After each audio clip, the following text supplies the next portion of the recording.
Welcome back to the Single Malt Frontier, where we explore the edge of innovation in American single malt whiskey, as well as other interesting topics that come up along the way.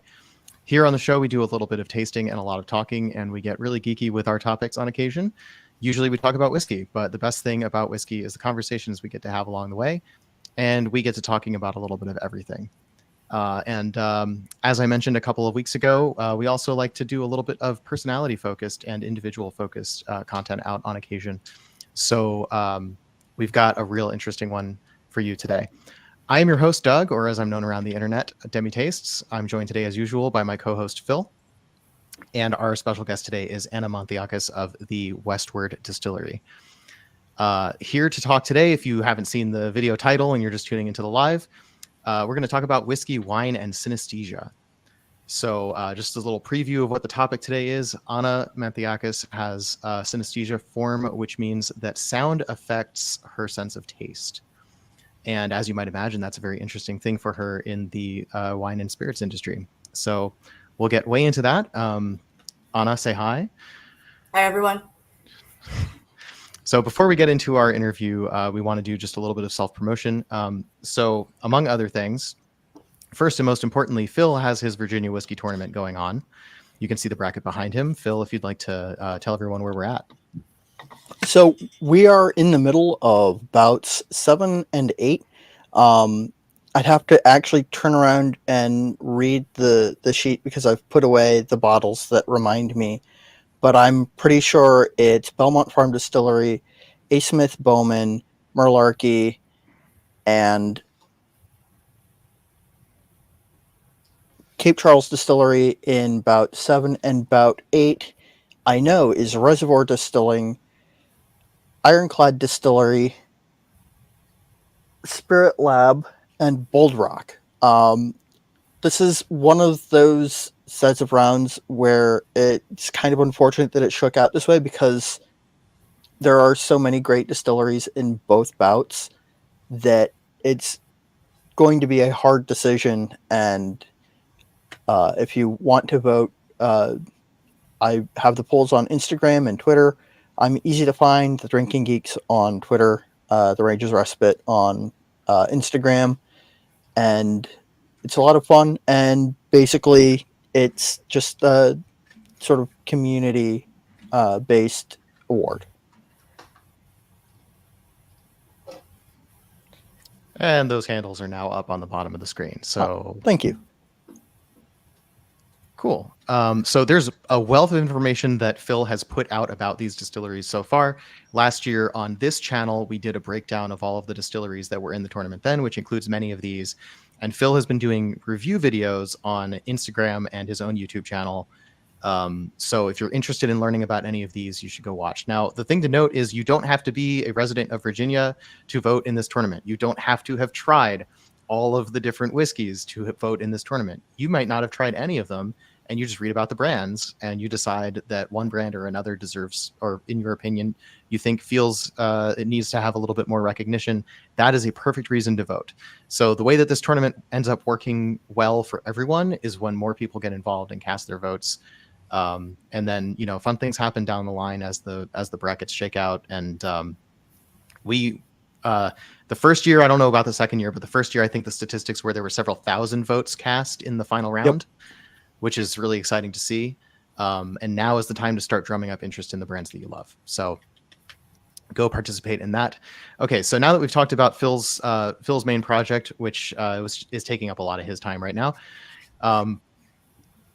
Also, Phil, let me ask, have you done your 7 most interesting Virginia single malts or Virginia whiskeys?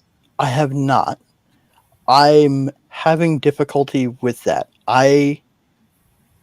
About 30% of my collection is Virginia whiskeys, so there's a lot to think about, and it would be really easy if, you know, it was just, oh, here are 7 cool whiskeys, but I have about 40 really cool Virginia whiskeys, and narrowing it down to 7 is a challenge. Well, but it's coming. I'm working on it. We can relate, as when we tried to do our list of 7 interesting whiskeys, we ended up pulling out 2 runners up for each category and took 2 hours to do it. So We're not going brief. That's kind of our style around here. Okay, just a couple more bits of self-promotion. So before I give Bartlemay a heart attack, I'm not going to give any details about the barrel pick, but I am going to say this is already public knowledge. We're working on a barrel pick of McCarthy's, and we hit a couple of cool milestones in the past week. As of Thursday, we've written the official tasting notes. So this is coming in for a landing, folks. Start getting excited. You'll be able to buy this on the Hood River Distilling website. That's all I can say about it until I get clearance from the marketing team to say anything beyond that. But it's going to be special. So stay tuned. Just another little shout out. We don't have a Patreon or anything. Partly we couldn't figure out what value to add beyond the free content that we're putting out in terms of these interviews. But running this thing is not free. The software costs money. The whiskey costs money when we don't get free samples from our guests. And so we appreciate any support you're willing to throw our way. And one of the best ways you can do that right now is Phil makes barrel stave pens, and he's also turning bowls. So you can buy these things from Phil's Etsy, which we'll link in the description. They are quite nice. So there's some fine examples of Phil's work.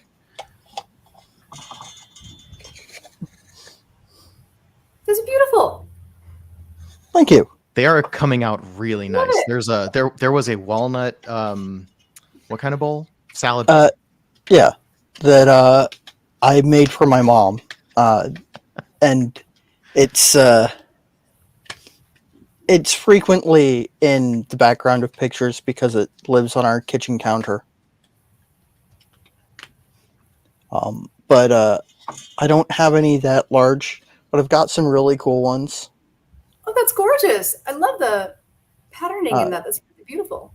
This is ambrosia maple, which gets its name because of a little beetle that bores around in the wood and changes its color. Oh, cool. Most of what I use is like sort of local storm fall. Like this is catalpa, which is a hardwood that's native to North America. Here, I'm going to zoom in just a little bit so people can see your stuff a little better. Sycamore, rainbow poplar, which is stained by the minerals in the water and the soil that it grows in. And I also do a lot of salvage stuff. Like this came out of a teak table leg. Which, oh, nice. Yeah, okay. Love that. And I've got most of those and pens of a variety of woods in my Etsy shop, and they're basically how I'm doing the show at the moment. Yep. So we are also working on a new logo for the podcast. That's been in progress for a while. I have nothing to show by way of designs other than some really hacky ChatGPT generated stuff that was based on an idea. But we have a professional artist involved in the loop turning that into a real design now. So hopefully soon. And once we have that, that'll get to go on the sticker of the McCarthy's pick, which is going to be really cool. And we'll also try to get it engraved onto some Glencairn glasses and sell those through somewhere, maybe even on Phil's Etsy, or we'll figure out some kind of a Shopify. I don't know. But, you know, we'll figure out a way to give you something for the money you contribute to the show, basically, right? Because we don't believe in this idea that you should just hand us money unless you feel like tipping us. And for that, we have a Ko-Fi link, or coffee, however you want to pronounce that. If you donate to that, even though my name is on it, that'll get distributed between me and Phil. But realistically, that's money that's just going to go directly back into the show. So any way you want to support us, right? Just Patreon feels weird. Let us know if we're like overthinking this, but Patreon feels weird because we don't have any like premium content that you'd unlock, right? So that's the reason we haven't done it. But I guess we recognize that a lot of people are more likely to donate and send tips that way if they're comfortable. So, you know, let us know. Anyway, we got some comments already. So John Hughes is in the chat. Thanks for joining, John. Now he has reasons to cast his votes, and I hesitated for a moment in putting this up because I don't want to sway anybody's decisions here. But that's super cool. And if you haven't seen the Embellish podcast, you really should, because John has a great interview style where he comes at people sideways with stuff from their social media past and really deep cutting questions that make his interviews unlike other interviews you've seen from the same people, which is really cool. he also has observed that he also feels the pain that podcasting and YouTube isn't cheap or free. And actually, when I was on Embellish Podcast, that's how I learned about StreamYard. And I believe that based on the existence of the green room, that John is paying for a much more expensive tier of StreamYard than we are. And kudos to your efforts, Phil. And thanks for your kind words. So anyway, now that we've done really entirely too much self-promotion, this is probably the longest we've ever gone. I want to get into what we're really here to talk about today. So now that people have had a chance to trickle in, I thought Soundcheck would go quickly today because I thought that we sorted out the issues last time. But today we actually had a really good reason that we needed Soundcheck to work well, because as I mentioned earlier, Anna has synesthesia that is triggered by sound. And one of the things that she invited us to do was to sort of come up with some sounds that we could discuss with her, play with her, discuss, play for her, discuss with her about how that affects her sense of taste. And so we've already got handy our glasses of whiskey.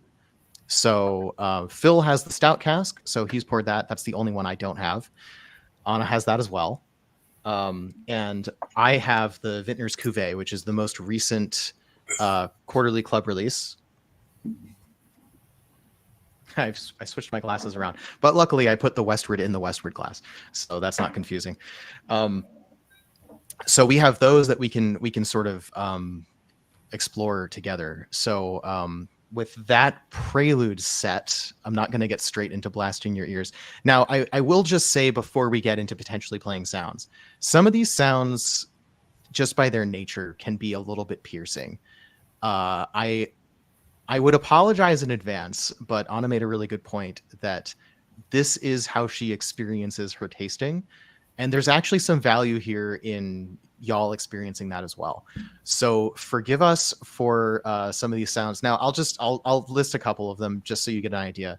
White noise is not a super pleasant sound, but you've heard it before, right? That's the kind of thing we're talking about.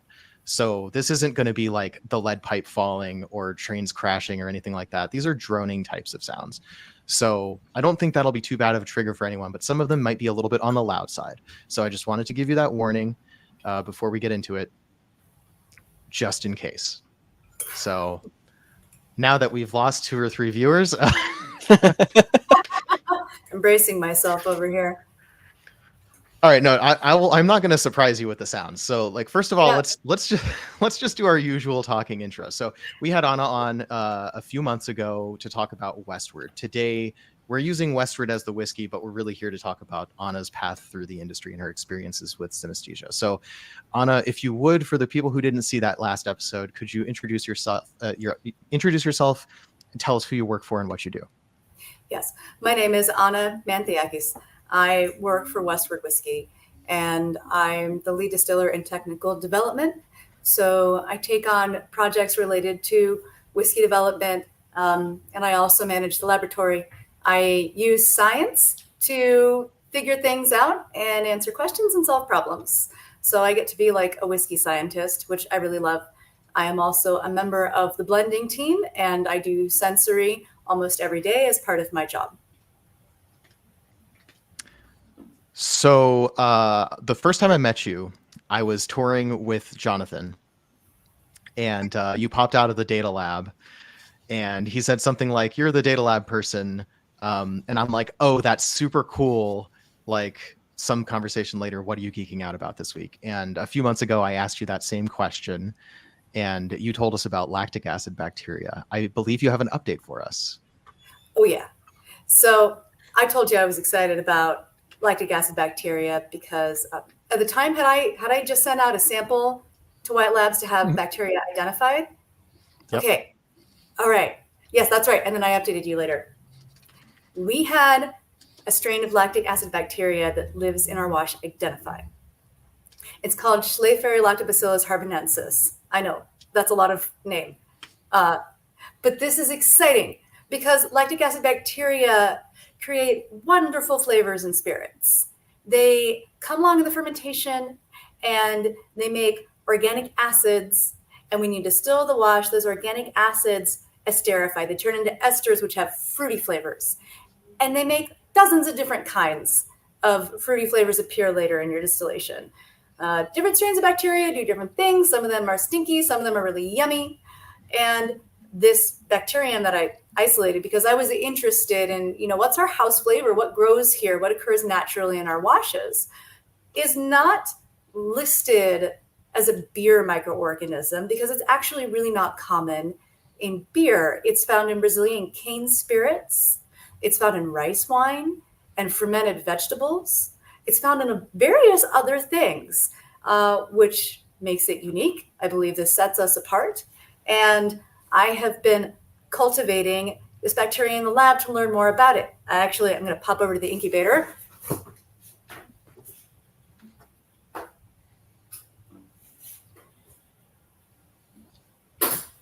I'll be honest, I wasn't expecting a trip to the incubator to be part of today. I've been maintaining a small culture in our incubator.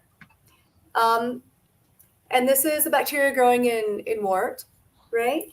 And the first thing that we learned, just growing it by itself to see, hey, what do you like without the yeast, without all the other fermentation flavors, what do you like, is inoculate a little wort and grow it for a couple weeks. And it smells like apricots and honey.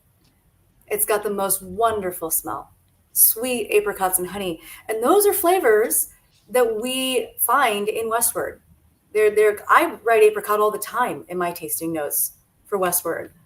And I've got to the point where I'm scaling up and I'm starting to develop methods for doing larger propagations featuring this bacterium so that we can try fermentations where we really just dominate it with the bacterium and see, okay, what if we do an extra big dose? What will that give us in our fermentation? The same way somebody might do with a sourdough starter, right? Sourdough starters have a co-culture of yeast and bacteria for all this complexity of flavor. And it's why everybody loves sourdough bread.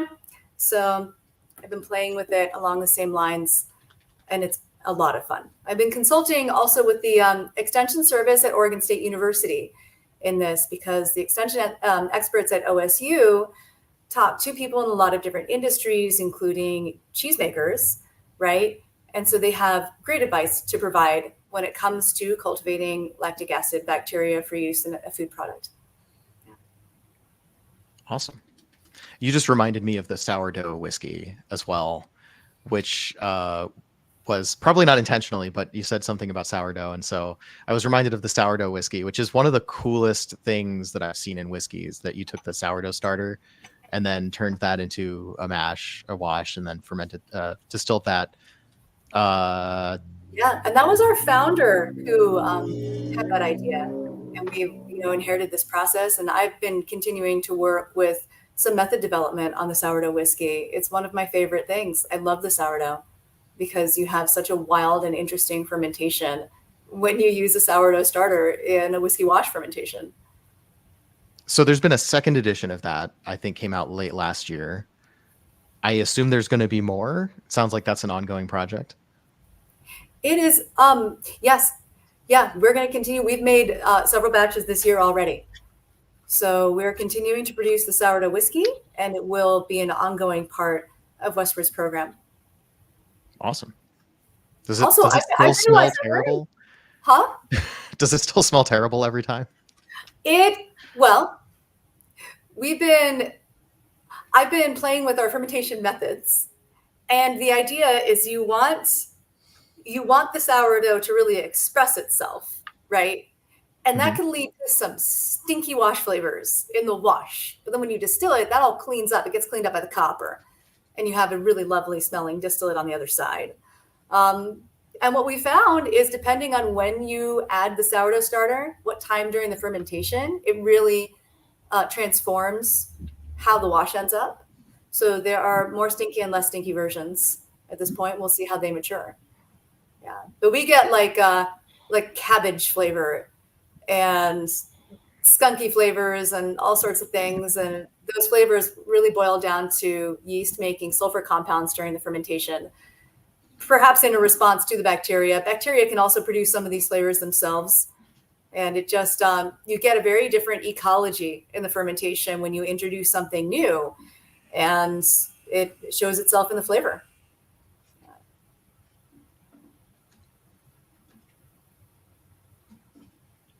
Awesome. Just checking the Instagram chat so I don't so I remember not to completely ignore them again.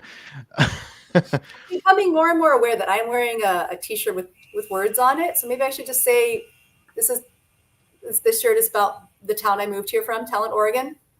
Together we will rise. That's what that is. If people were wondering what my shirt's all about, I've had it since I moved up here from Talent. Talent got hit by a wildfire in 2020, and it's been a long recovery. But the rebuilding is going well, I hear. As if 2020 wasn't hard enough. Oh yeah.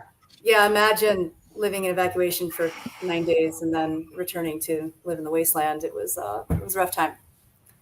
Yeah, yikes. Hopefully they're doing better. I hear they are. Last time I went, there's a lot now that's been rebuilt, and the town is coming back, and it's a very community-oriented small town with a farmer's market, and lots of stuff happening around town, and the small businesses are thriving, and people who live in Talent love Talent. So it's regrowing little by little. All right, so let's start talking a little bit about synesthesia, I guess. So I titled this episode Whiskey, Wine, and Synesthesia because we know you from whiskey, but I happen to know that your career started in wine. I know that synesthesia has been with you the whole time. So if you would you mind walking us through your experiences in your career from back in the wine industry to the present? Yeah, certainly. So now I wear headphones every time I taste professionally so that I can play sounds and I can control my synesthesia, right, to my advantage.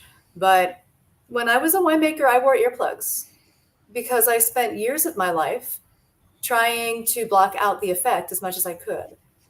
And in a sense, I sold myself short because I underestimated how much I could really do with synesthesia if I just found the right sounds. But I went to wine school at UC Davis. I got my master's degree there, graduated in the class of 2014. And my experience in the UC Davis master's program was when I really started to understand how much synesthesia affects me more than other people or makes me different from other people. Because when you're sitting in a room with all these other aspiring winemakers and you're having a tasting, right? And everyone's writing their notes and there starts to be a little conversation in the background and the volume is rising, people's voices are rising. I'm sitting there noticing my wine is changing and nobody else seems to even be concerned, right? And then I would step outside with a glass to be like, wow, my wine just got really hot in that room because of the volume and it's starting to taste like pond water. I better go outside and taste it somewhere else. Walk down the hallway and just notice how the flavor changes when I'm standing next to the ventilation unit, right? And this really just colored every experience of tasting in wine school and taught me how different that makes me from other people. And the only solution I could think of at the time was to try to standardize myself by making it go away, in a sense, because I wanted things to taste the same every time, because I was trying to adapt to this paradigm of tasting where there is just one flavor, there's one profile. And if you're a good taster, you'll get it. And if you're not a very good taster, you won't appreciate it, right? You won't pick up everything that's just there. When the truth for me is that my sense of taste is relative. The sounds in my environment shape and distort how things taste. So what I taste is relative to sound. And that seemed wrong at the time. It seemed like I can't be trusted as a professional if my sense of taste is just based on context. And in my work in the wine industry, I went along like that for a long time. And when I decided to actually change and make the move to spirits was when I decided I'm over this. I want to see if I can embrace this trait and make use of it. And I started playing sounds and experimenting with sounds and wines and writing, taking notes about what each sound did for the wine, made myself a playlist and used that every time I tasted. And as long as I go back to the same sounds every time, then I can be consistent.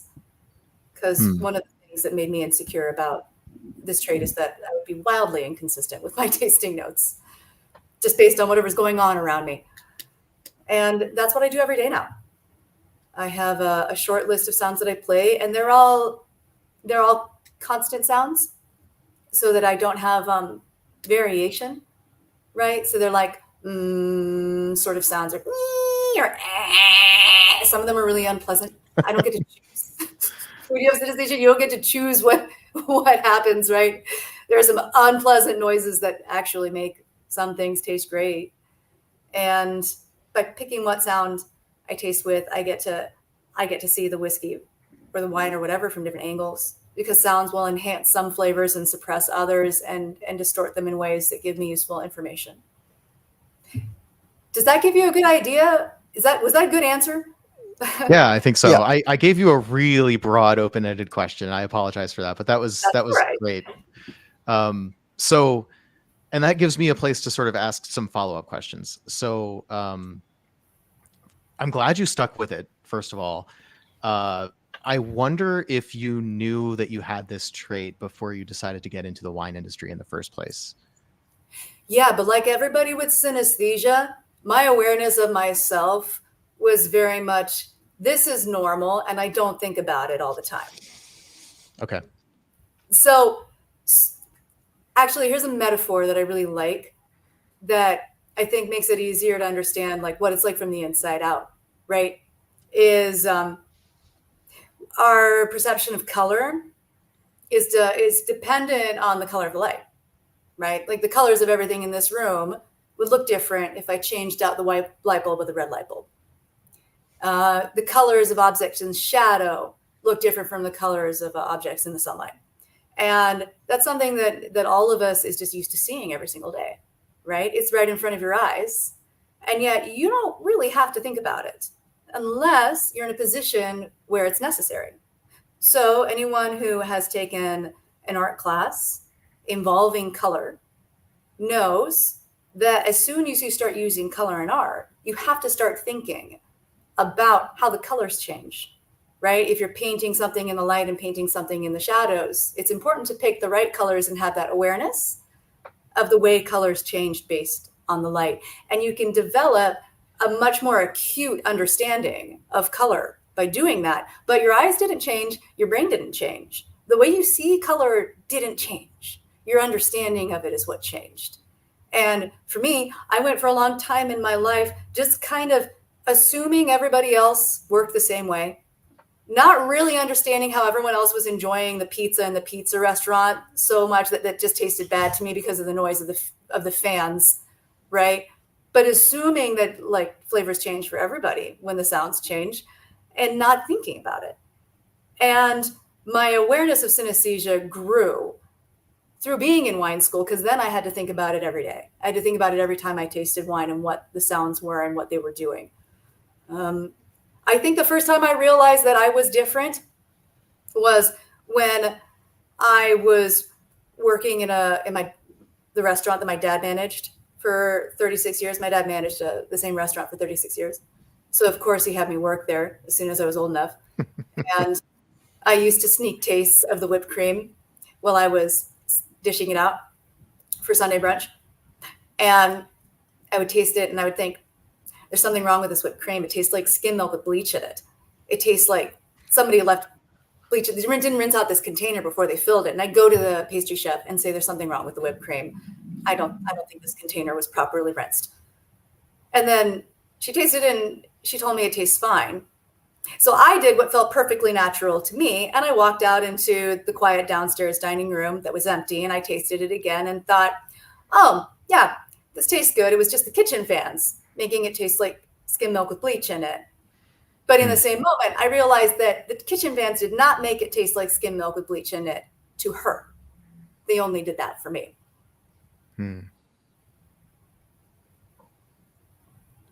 Yeah, wild. That's got to be, I'm sure we all have moments like that where we've become self-aware in a way that we weren't before. Yeah. But that is a particular experience I can't say I've ever had. That's synesthesia for you. I mean, I've talked to people, I've met a lot of people with synesthesia because I go to this monthly online meetup with a professor, who's a friend of mine. We organized just to get a bunch of people with synesthesia in the same Zoom together to hang out. And nobody thinks their experiences are unusual until they find out from someone else. I've met people who have ticker tape synesthesia, where they see words scrolling through their vision as other people speak. And they're like, everyone doesn't do that? I know people who they hear a sound and they see wild flashes of colors and patterns in their visual field. And they think that my synesthesia is interesting and that their synesthesia is boring. I can see that, because you're used to what you're used to. You're used to your own experience. And hearing someone else describe their very different experience, that just naturally sounds more interesting. It does. Yeah. I have a few forms. Okay. Oh, yeah, go on. Sorry. I think I know where you're about to go. I realize that we may have just totally glossed over the definition of synesthesia and talking about what is more typical. So I think we just kind of assumed, everyone knows what synesthesia is. But let's take a step back and like actually explain.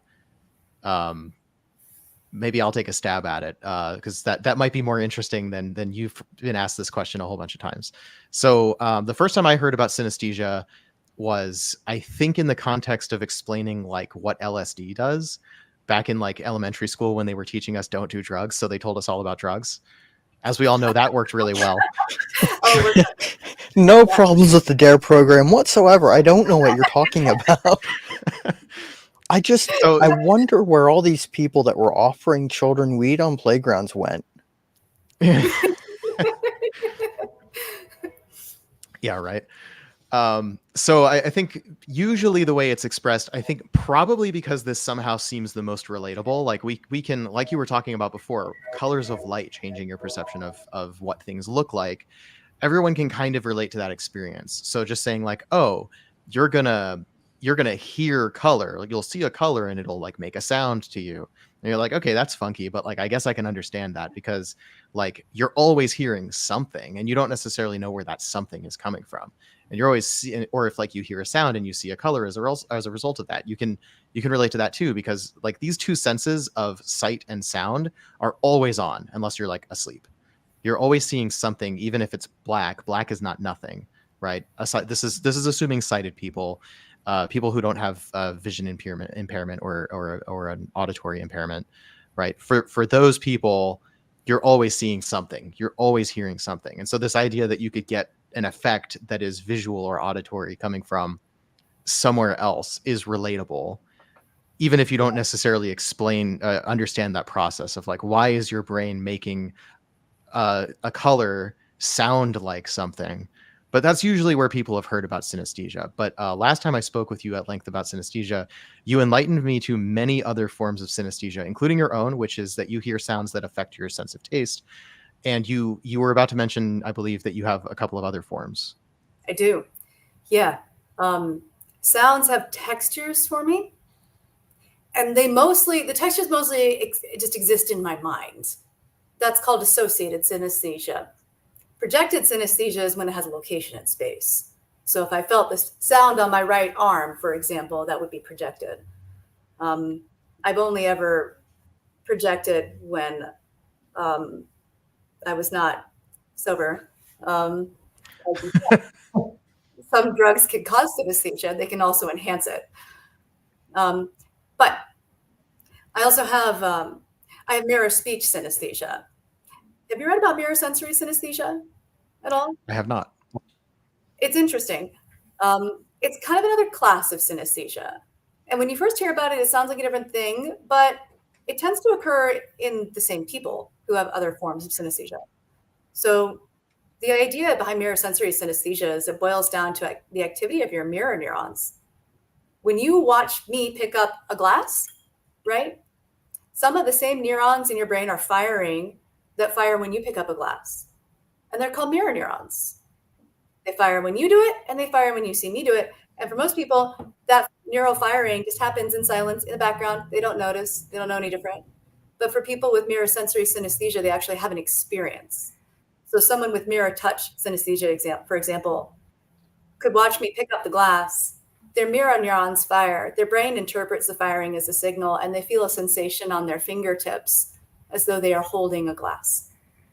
In my case, when I hear other people speak, I feel sensations in my mouth and throat from the sound of their voice, because my brain is, doing this thing, and it says, "Oh, that's happening to me."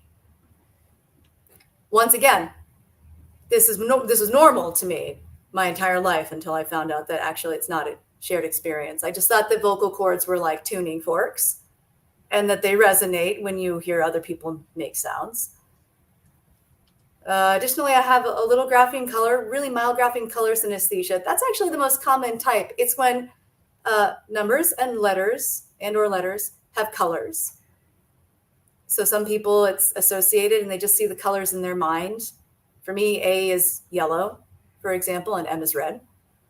Other people will actually project, and when they look at words on the page, they see the colors of the letters in front of them. And grapheme color synesthesia is actually much more common than most people realize. I guarantee everybody listening knows at least one person with grapheme color synesthesia. They may simply have never mentioned it because they've always thought that it was perfectly ordinary. And I guess if something's not distracting you or taking away from anything that you're doing, then there would be no reason to pay it a whole lot of attention, right?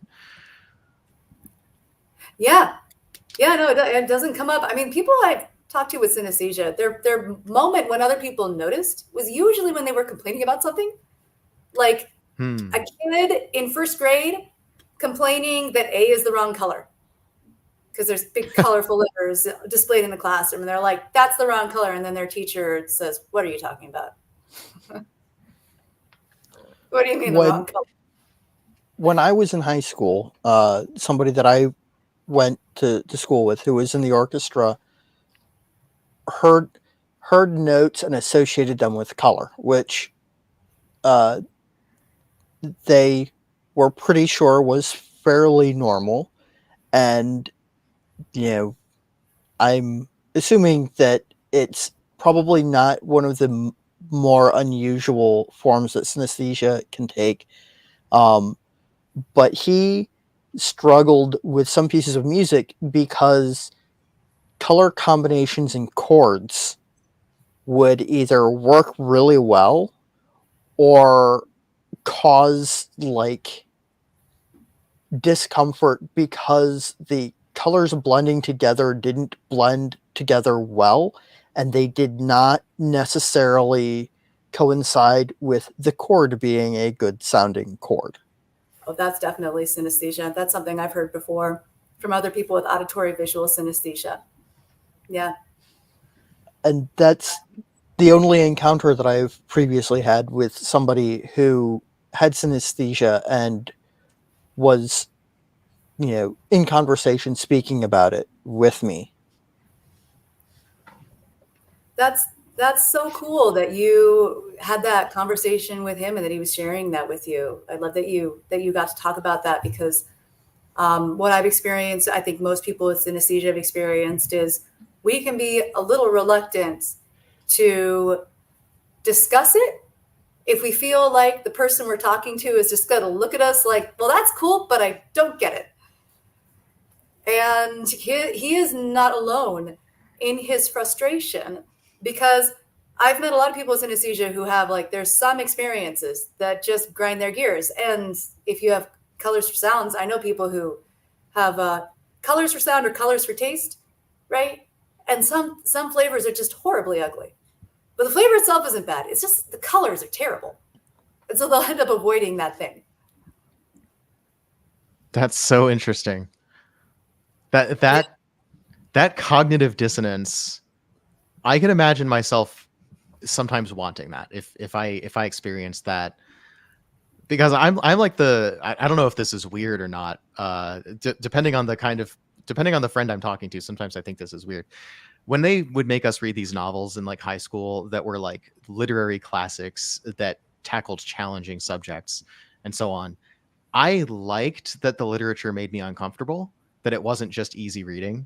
you know, like this topic area made me uncomfortable or whatever. The Clockwork Orange, for example, is a good Yeah. example of like that story makes me uncomfortable, and that book stands out in my memory as being a really really good book for, you know, for its effect, right? Not Because it's because, yeah, maybe the words even were pretty, right? Like there was something about the writing and the that sort of invented dialect of like the mix of English and Russian and that sort of stuff. There's things that stand out to you, and yet the story is ugly, right? The story makes you uncomfortable, and I'm the kind of person that like I want to read stuff like that if I've got the mental space for it, or the emotional capacity for it in a given moment. I enjoy experiencing that kind of discomfort because of the art that's associated with it, right? yeah. Yeah, because it challenges you. Yeah, it's. I mean, not to sound like I'm dead inside, right? It makes you feel something. Absolutely. You would get along really well with Sean Day. He's the president of the International Association of Synesthetes, Artists, and Scientists, and he's the professor that I get together with and do these monthly Zoom meetups for people with synesthesia, because he is of the same mind. He will go out of his way to taste things with ugly and terrible colors just for the experience. He had one day a year he tastes Guinness, which is one of the ugliest things, apparently an overstimulating and overwhelming things visually. I think we can all agree. And he I does it love Guinness. because he wants the experience. He just wants to push himself like that. Yeah, Do you I like- kid. I think Guinness is good conditionally. Right? If there's no better beer available, I think that's perfectly acceptable. See, I just like dry stouts. I'm a bit of a sensation seeker too, but I do have my limits. There are some synesthesia experiences that are almost intolerable for me. So I wonder which way I should do this. Should I ask you about like specific sounds, or should I go through our bevy of sounds first and then see if we picked out any that are particularly interesting to you, and then you can tell us what we missed or something along those lines? Let's start with your sounds because I'm curious and I want to know what they are. Okay. So before we do that, I want to ask you, right before we started, right before we went live, a train went by. My experience of the train at Westward Distillery is that it's quite jarring. Oh, yeah. And that's just my subjective auditory experience. What is that like for you if you're tasting something at that moment? But yeah, I always stop tasting when the train goes by because I That makes know that noise will make the whiskey hot. It distorts. Sounds do multiple things for me all at once, right? They distort like the flavors and the olfactory experience I'm having up in my nose, and they also distort how it feels in my mouth. And that train sound makes whiskey hot. It makes the alcohol really, really hot.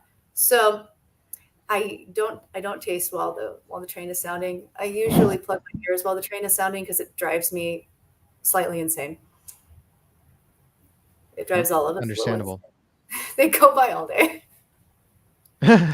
No dubstep whiskey? I don't know. I think just because that's not a droning kind of sound. Well, I mean, I'd have to try it with dubstep. Now, the thing about music, I do get asked this a lot. How do different kinds of music make things taste? And the thing about music is it's not a consistent sound. It's many sounds happening with different timing. And that tends to muddle flavors.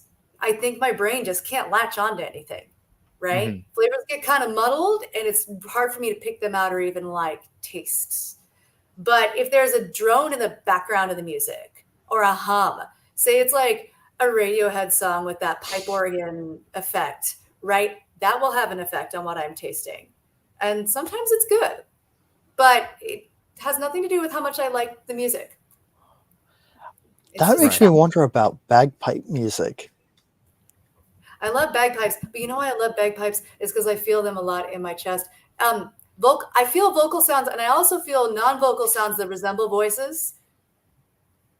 And something about the bagpipe, I just feel it like I can feel like throat feelings and chest feelings when someone's playing the bagpipe, and it just soothes me. I feel like that's the opposite of most people I know. Most people I know, So this jarring sound is actually comforting. Everyone else is running away from the guy, celebrating his ancestry in the street in Ashland, and I'm walking towards him like, thank you for this experience. I'm loving this. Okay, so there's so many things we could dig in on there. I'm going to take some notes actually real quick because otherwise I'm going to completely forget. One sec.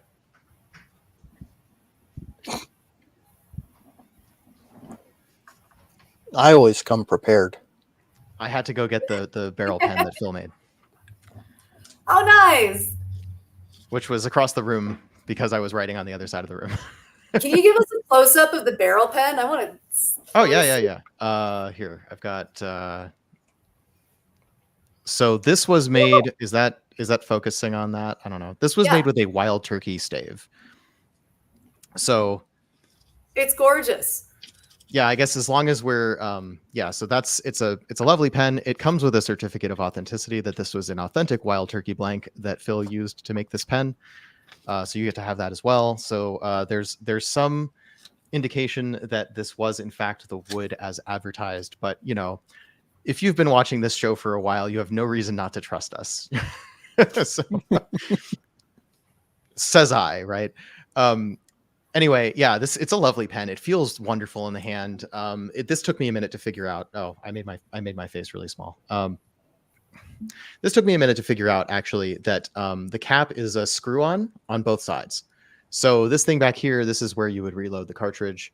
If I understand this correctly. Yeah, I'm not going to take the pen apart though. So then you unscrew the cap from one side and you screw it onto the other side. So this is the way that Phil has designed these pens, or the hardware that goes with the wood for the pens was designed.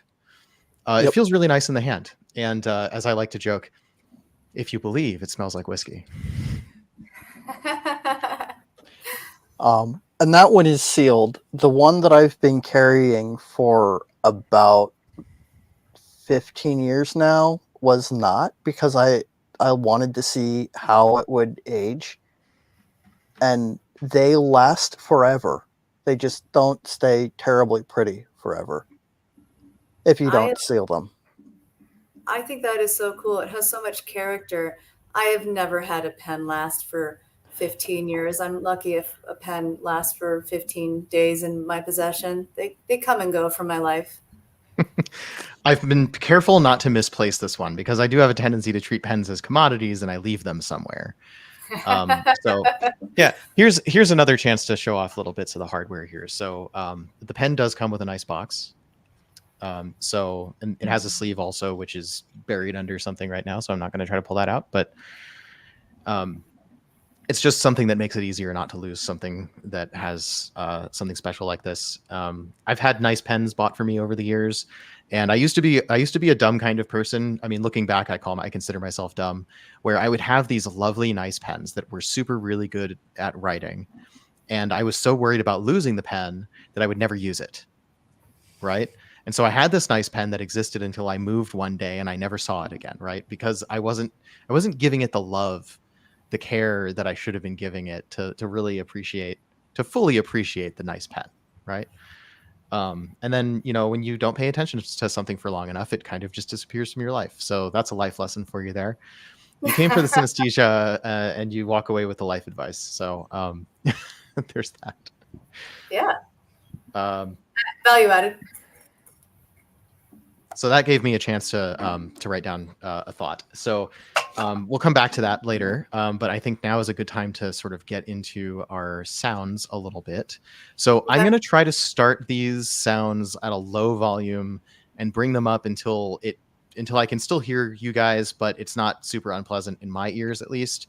I don't know how to make this thing like play sounds that I also don't hear in my ears, right? Sound mixing panel. For that, we need a sound guy, like a producer who's just a sound person, which we don't have. The joys of amateur podcasting, right? So audience, let me know if this is obnoxious. I'm going to start with one that is not so obnoxious. You may even find it pleasant. Just give me a minute to get this started.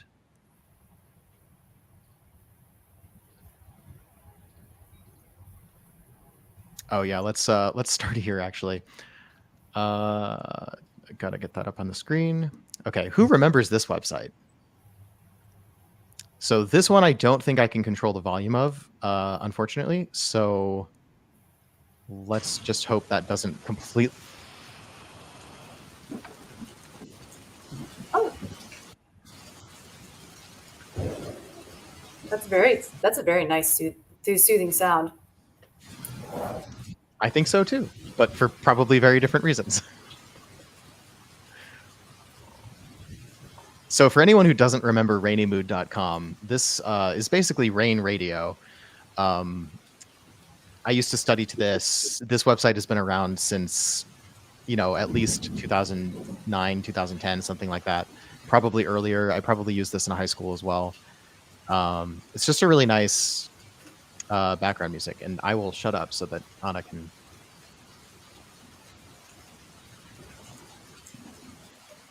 Yeah, so without it, because I'm in a quiet room, everything's just a little bland and like low intensity when it's quiet. It's like my brain needs sound to perceive aromas, right? Taste this. I smell this in a quiet room. It's kind of lemony, right? This is a stout cask. You got a little lemon, a little like light, fresh malt. And then as soon as I put this to my ear and I'm listening, it smells like dark honey. Now, that's fascinating. So all those flavors were there to begin with, but what I smell changes because the sound is fiddling with the dials in my brain, right? And you should turn it on again because I was actually enjoying that. I don't always get to listen to nice sounds that do nice things. I don't always get that. So when I find the combination, I just live it up. Mm-hmm. Yeah, dark honey and kind of like autumn leaves on the ground, like oak leaves on the ground. Yeah, so that's what that does for the stout cask that I have in this glass. I literally just realized the volume slider right smack in the middle of the page. Good job. Well, They make it look, it's so integrated. They make it look like it's part of like the logo or something, Yeah, I thought it was just like a divider line. I did not realize that was a slider at first. Anyway, yeah, that's cool. Also, it occurs to me I should be worried about playing too long of any of these sounds because we might end up getting, demonetized or DMCA takedown or whatever from Twitch and YouTube where we're streaming to. So this is probably, in that sense, this is probably the riskiest stream we've ever done. But that's why I deliberately didn't pick music. And even though it would probably be interesting if we found some music to play, I'm not going to. But if you have any particular comments about music, besides what you've already shared, particular songs or whatever that are good or bad, you could share that with us. And maybe we'll put some links in the description or something along those lines. Okay, so that was rain sounds. So that probably is going to be the most pleasant of the sounds, depending on the type of person that you are. Oh, and by the way, Phil, did you experience any change in flavor as a result of the? No, I will note that the notes that you picked up after listening to the rain sound were more similar to the notes that I have written down from the last time I had this. So that's sort of an interesting coincidence because I find that almost everybody pulls different things from whiskey. Yeah. So it sounds like listening to this sound brings me a little bit closer to you. I used to do that when I worked at the winery. The only time I actually made use of my synesthesia in my last job as assistant winemaker at a winery making Pinot Noir and Chardonnay was when I was tasting with the winemaker who was extremely sensitive to astringency and tannin in the wine. If he was standing there saying, "Oh, this is so rough, this is so harsh, it's so prickly," and I wasn't picking it up as much, I take my earplugs out so that I could just hear like a little background noise. And that always raises the astringency, unless there's very rare sounds that will reduce astringency, but most sounds raise it for me, right? And it brought me a little closer to him. So I could understand what he was talking about. I didn't say it out loud, though. Yeah. I kept that to myself. That brought me a little closer to you might come off as a certain way in a certain context. Yeah.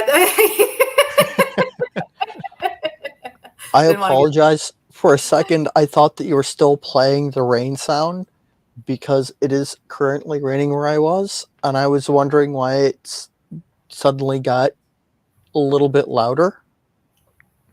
Oh, nice.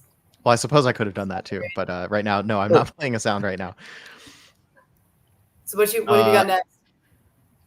So, yeah, I guess let's move on to the next sound, and then I have some more comments written down that we'll probably get to as we go through this. So depending on the type of person that you are, this may or may not be a pleasant sound. Share this tab. Which layout there? This layout. Okay.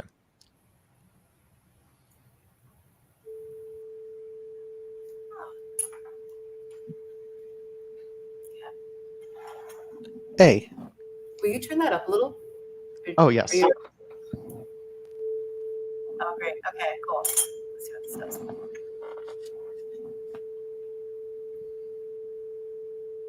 Yeah, okay, so like it's like the rind.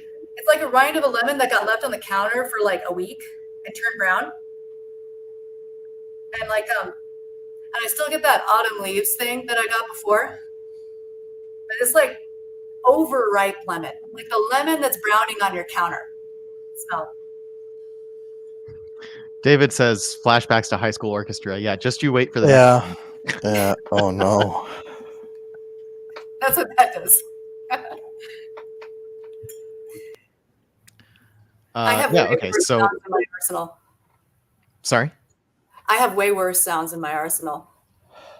Oh, I'm sure. I'm trying, here I'm threading the needle of like finding interesting sounds that aren't going to completely upset people listening to the Yeah. right? Because my first thought when you said, "Hey, bring some interesting sounds," I'm like, "Okay, cool. I'll bring the pipe falling sound because why not?" Right? Because me. And I figured that would not have the desired effect on anyone. So One of my favorite sounds to taste with when I lived with a friend in Sacramento was there was this little HVAC unit outside her apartment that made a noise like I'm sorry, that was real dumber. But anyway, I would taste sherry finish scotch with that sound, and it just made it taste like hot nuts that came fresh out of the oven. Like the nutty was just like exploded from that sound.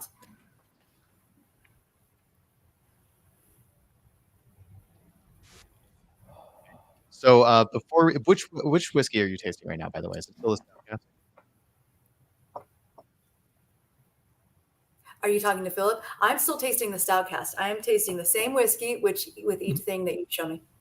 Okay. So And if you want me to switch I'm a little to bit left out of this one because of the stout cask thing, but that's okay because I don't have that one. I'm happy to switch if you'd like me to.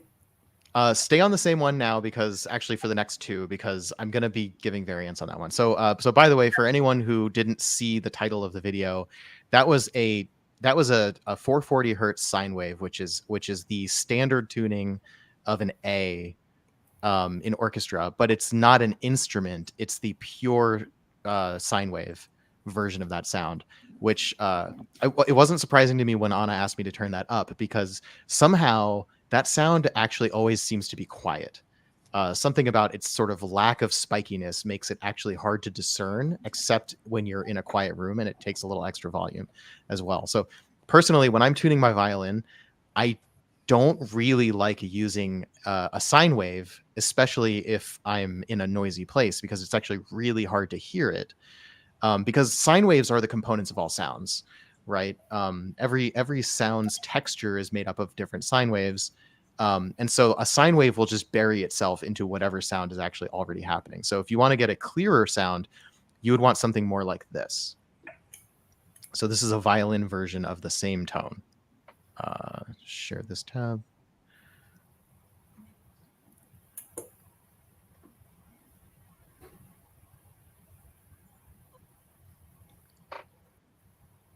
And as you can see, that's a lot louder, even though the volume is set lower. I don't hear it. Doug, can you turn it up? Oh, there we go. I heard that. Hold on. Okay, is it there now? Yeah, I accidentally Yeah. muted the share tab. There you go. Okay, so yeah. There it is. Yeah. All right, cool.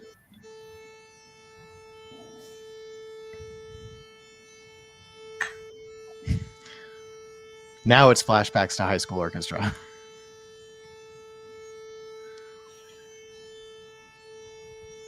It's like a vanilla marshmallow.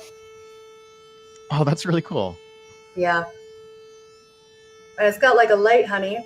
So like the honey, the malt is there. But that dark honey thing that I was tasting earlier with the rain sounds, I would never in a million years write that listening to this sound. Because this sound makes it so like vanilla marshmallowy. Yeah. And really simple. It's really simplified it a lot. It was more complex with that pure sine wave you gave me. It's interesting. Kind of a touch of fresh lemon. Okay. Yeah. Interesting. So I'm sensing a trend which might just be an accident of the sounds that we've chosen here. It seems like perhaps the more technically simple a sound is, the more interesting it makes the flavor, and vice versa. The more complex, loud, bombastic types of sound. Okay, no. So that's just a coincidence. Okay. That's a coincidence. Yeah, it just depends on the sound, and I can't tell you why these things work the way they do. It's as much a surprise to me as it is to anyone else. Okay.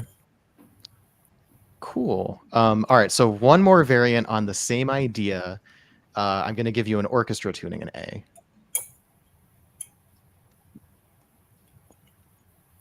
A whole orchestra? I get the whole orchestra? The whole orchestra, right? So these are the fun sounds that I get to experience. Yeah. And it's not just an A necessarily, because the way a tuning sequence works. So let's go back. Hold on. All right.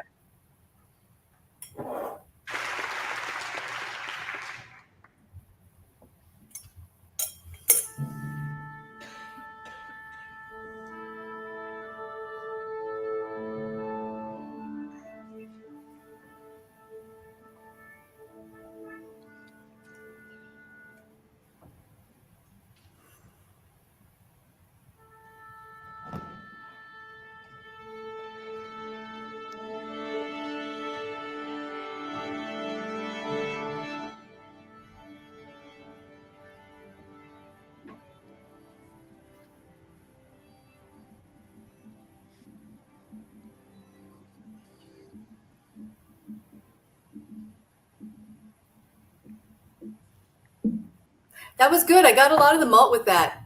And it changed. So it's like, for me, it's like changing in real time, but there was the beginning when they started to like really engage with a few instruments, and then a bunch of other people joined in. And when it was a few instruments, it was like, oh, that's so good. It was really just enhancing like the complexity of the malts aroma. God, it's so boring now without that. It's so boring. I don't even want to try it. Right? It has like the complexity of the malt. And then when all the other instruments kicked in, all of a sudden it just got like thinner and thinner until it just turned into like old leaves. Right? Because those other sounds, I don't know what they were. I don't know why.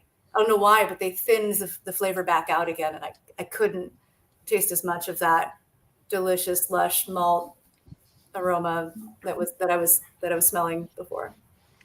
Yeah. So when you were mentioning before about how music is made up of different sounds happening in sequence in time, is it sort of like when something is being added to that texture, it adds flavor to the texture, or is it that the current combination, the current stack of sounds of the chord, as it were, all of these things stacked together produces a completely unique sensation?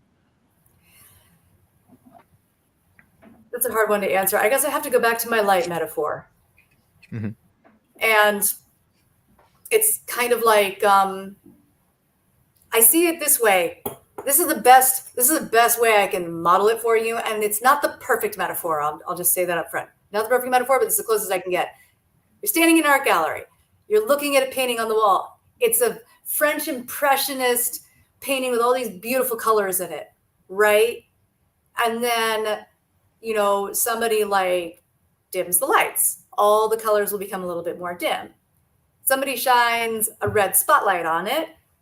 Everything is going to go more red. The greens are going to look brown. Some colors are going to be really enhanced or brightened by the red. Other colors will be dull as a result. Then if somebody comes along and they shine another color of light on it, like add a yellow light, what you see is not, you're not seeing the effect of the red light and the effect of the yellow light separately. You're seeing the sum. You're seeing the sum of those two lights and how the colors appear now. And for me, when multiple sounds are playing simultaneously, I can't tell what flavor effects are due to one or the other. What I taste is the sum. Mm-hmm. And when you put different instruments together, sometimes that summation gives me more. Sometimes it gives me less. I can't tell you why. I can't tell you why. There are white noises in the world. The rain, fortunately, was not one of them. But some kinds of white noise, like a fan, like a kitchen fan, that just destroy flavors for me. I hardly taste anything with that noise.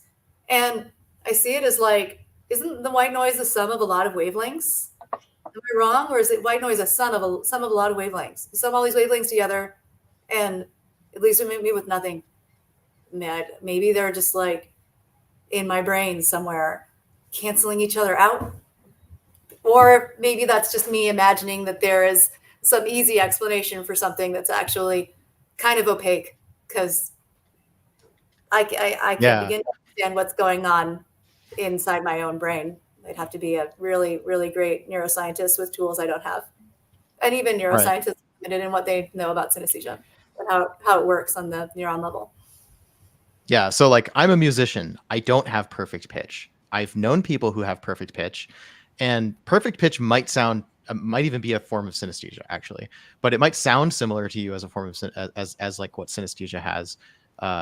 When people have perfect pitch, the people that I've known at least who have perfect pitch, the way that they'll describe it is sort of, they'll hear a pitch like that A440, and that will cause a sensation in their brain that is, so for most people, when you hear one sine wave versus another sine wave in complete isolation, no context, right?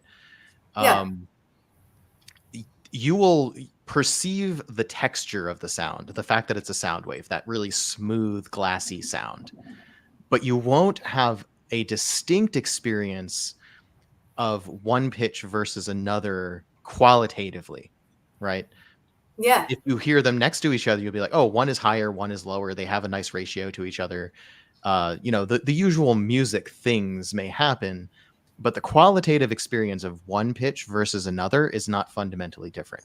For people with true perfect pitch, the way that I understand it is that there is an associated sensation that makes an A440 different from a D, which is and that A is more similar to an A in another octave.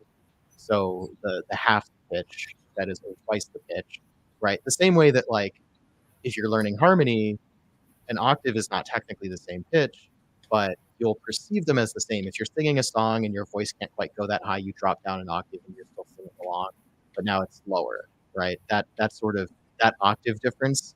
I'm trying not to assume I'm talking to only musicians here, right? Yeah. I don't know if Anna's a musician. I know that Phil is. I know that some of the audience is, but not everyone is necessarily going to be a musician. So the idea of an octave may not be. Sorry? Oh, I'm a self-trained musician. Musician is such a big word. I feel like I can't apply it to myself, but I do play music. Yeah. Okay. If you play an instrument or sing, you're a musician. Then I am. Yeah. My best instrument is my voice. Nice. Right. So you can relate to, like, if you're singing along and the song is too high, you're either going to screech or you're going to have to like drop down, right? Like that sort of thing. Or if you go too low, you have to like bring it up an octave, right? So you're still singing the same pitch, right? So even people with perfect pitch will experience that the differences in octaves as being more similar of a sensation than the other pitches, because they're so related to each other. but there's also this other relationship in their brain. So like if you play two random pitches for somebody, they'll be like, yeah, cool, that's a C sharp and a G, no problem, right? Like, because I felt that, right? Like one of them, you know, not just to like pick a random sensation, right? Like one of them was glass and the other one was sandpaper. Like that's always how G sharp feels to me, right? Like it triggers this sensation that is distinct from pitch to pitch, right? So that's like what perfect pitch is. I don't have perfect pitch, so like I can't necessarily relate to that way of breaking it down. So I guess trying to bring this back to the point I ended up explaining on a side tangent, but to bring this back to the point I was trying to make, just because I'm a musician and I have a good sense of what sounds good and what's in tune and so on, doesn't mean that I can deconstruct every aspect of music, you know, the same way as someone who has perfect pitch can, right? Like there are people who have much better subjective qualitative experiences of things that they've really deconstructed in a way that I can't, right? And I think that's pretty much what you were saying, right? Your sensations just happen to you. There may be people who can deconstruct that, but that doesn't mean that you can necessarily. Just because you're taking advantage of your synesthesia for your tasting notes doesn't mean that you have this deep ability to deconstruct how it functions. Absolutely. Yeah. I can, and I have to learn about it through experimentation, because when I hear a sound, the life of me cannot predict what it will do. I have an idea from sounds I've heard before, but I don't actually know until I taste the thing that's in front of me. Okay, this is a great time for me to ask one of the questions that I had written. The same sound will always do the same thing. Go ahead. Sorry, I didn't hear you because I was talking. I think it like cut across. Okay. I just wanted to say it is consistent. The same sound will always have the same effect, but I don't know until I try it. You can go ahead. Right. Okay. So this brings me to a point that I wrote down to ask you later. So I was saying earlier, like with sound and with sight, you're always experiencing something, even if it's, you know, there's a sensation I think associated with no sound, and there's a sensation associated with seeing no color, like no light, just darkness, right? Which is distinct from nothing. But I think with taste or something like, yeah, here's a trigger warning. You don't usually feel your feet, right? Of course, your feet are always there and you're always getting neurological impulses from your feet or your toes or whatever, but you're not consciously aware of those signals all the time, right? Taste is similar.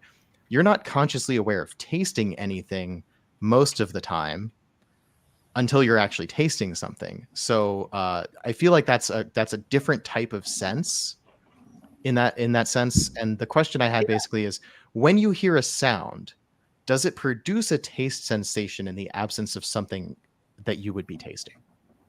So that's what makes me, in the words of my professor, friend Sean Day, an anomaly, is most people with auditory olfactory synesthesia, that is sound to taste synesthesia, hear a sound and they taste a flavor just out of the blue. Because you have, with synesthesia, you have an inducer and you have an input and you have an output, right? Input in one sense gives you an output in another sense. You hear a sound and you see colors. You hear a sound and you taste a flavor. It doesn't work that for me. Nobody knows why. When I hear sounds in my environment, I'm not just tasting things all the time. I'm in that neutral place that I assume everybody else who doesn't have sound to taste synesthesia lives their whole lives, where you're not really tasting anything until you taste something or walk into a new room and notice the smell, right? Then you're having an experience. Sounds don't give me spontaneous flavors and aromas. They simply shape what things taste like. Okay. So I feel like that I'm forming a question. Bear with me. Hopefully this makes sense. So does this mean that taste, the taste output for you is not a projecting kind of synesthesia? Ooh, oh, there's a question.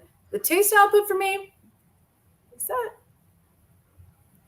It almost exists outside that whole paradigm of projected versus associated.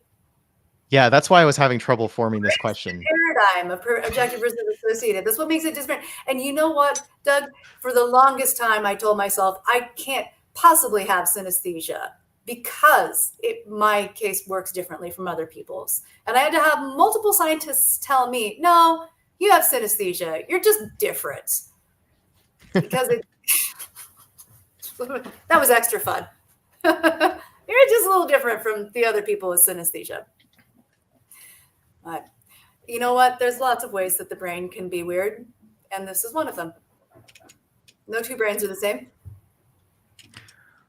All right, fair enough. I'm gonna go find another sound. Okay. Let's see. We did.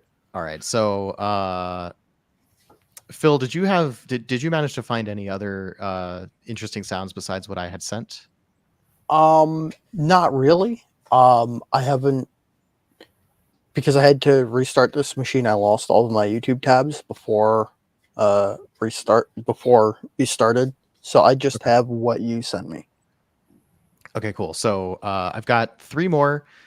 And so we were talking about white noise earlier. So just to preview, this I think is going to be the most objectively unpleasant to the listeners. This is just white noise.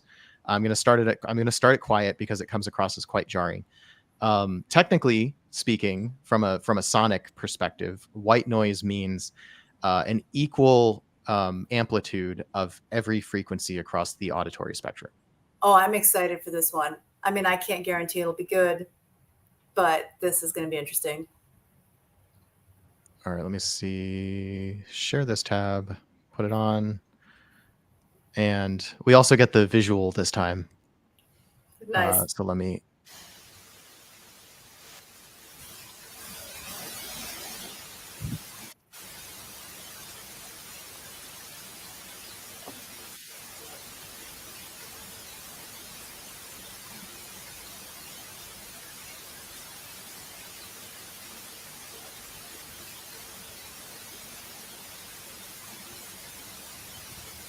That's actually not so bad. That's not as bad as standing next to a big fan or a big blower. Yeah. Okay. You know why? I think it's because it's like a hissing white noise. And hissing sounds aren't as bad as fan sounds for me. Okay. And it gives me like a fair amount of it's like vanilla honey malt. Like, I don't know. It's a very kind of like typical flavor profile for a whiskey. I actually got a fair amount from that. Yeah, from that noise. It didn't Let's see. I actually do wonder if that was proper white noise or if that was just TV static, because the video is titled TV static. Yeah. I'm going to see if I can find what feels more like white noise to me. That might have been.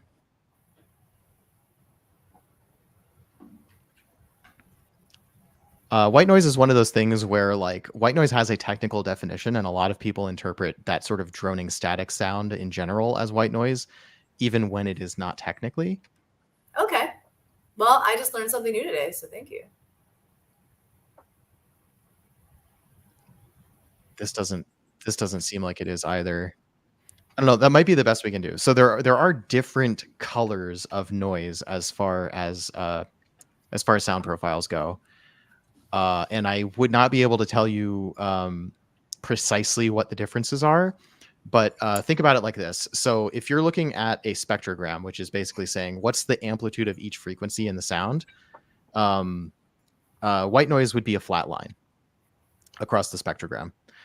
And brown noise and pink noise are other more common types of this droning static sounds, which are mathematically determined in the same way. So white noise is flat across the whole spectrum. If I remember correctly, so the brown noise and pink noise, I don't remember which is which, but like one of them is a declining line. So like the more bass notes have more amplitude and the higher frequencies have less amplitude, which tends to make that more. Sorry? I put on brown noise in the background and I like it because it has more bass. Yeah. So that's so brown noise I think is just like a triangle. It would look like a triangle on a spectrogram. And pink noise I think is more of like a curve down. So there's a lot more bass, and it starts to really attenuate on the high end. And there's another one, I think it's either called like blue noise or green noise or something like that, which is supposed to be modulated according to the human ear's acuity, so that it has a perception of being equal when it is not in fact, right? Oh, wow. Because Okay. our actual ability to sense sound is not equal across the entire spectrum. So the white noise, in fact, sounds really spiky, sounds high pitch heavy, right? Heavy on the high pitch side. It sounds like loud and harsh because of the high end, because our ears are more sensitive to the high end sounds and less sensitive to the low end sounds. So if you wanted something to really sound flat, you actually need to pump up the low end in a particular way and Interesting. attenuate All the right. high end in a particular way. So the brown noise and pink noise were meant to be mathematical ways of achieving that effect without being technically based on like acoustic acuity. So I don't have that version, but I have pink noise and brown noise. So let's do those.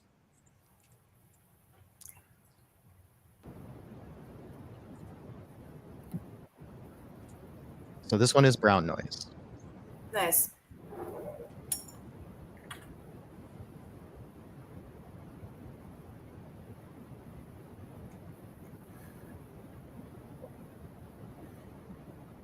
Yeah, that's like weak. It's got kind of like a lemon and tea sort of aroma. I taste the malt of the whiskey. You know, I mean, I could pick out, if I had to taste professionally with this sound, I could pick out a fair number of flavors, but it's like the whiskey's been diluted. It's just much weaker with this sound.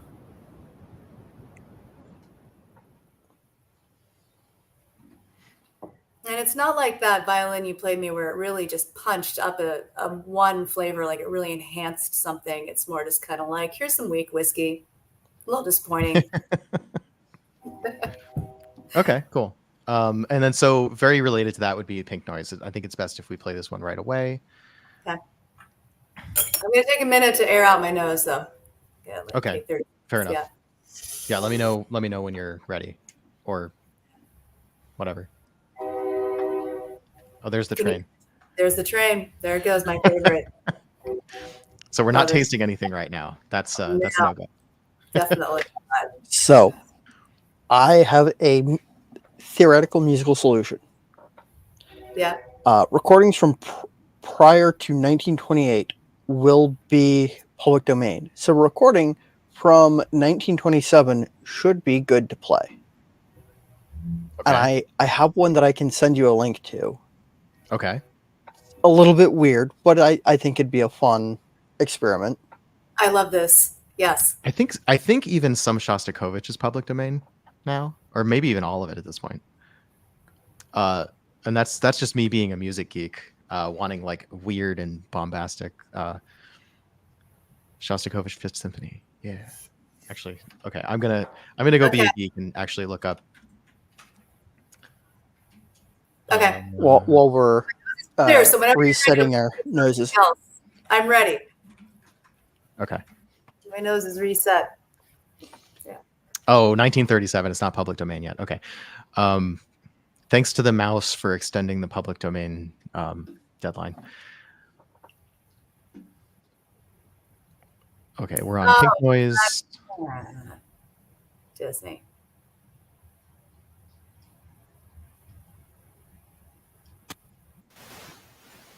Pink noise. All right. I don't like how it feels. It feels like sand. It's like the. So I don't know if anyone else feels this way about this sound, but to me, it feels like a really, really fine, glassy sand. Yeah, I actually do get that sense. This sound makes me uncomfortable. I really don't like this sound. It's like a rock tumbler full of sand in my head. Yeah. This actually feels like sand is blowing at and hitting my shoulders. Like I get that too. I get like sandy. Ooh. You can keep playing it though, and I'll tell you what it. Okay. All right. Yeah. I'll sit here and suffer through this. For science. For science. For science. Oh, wow.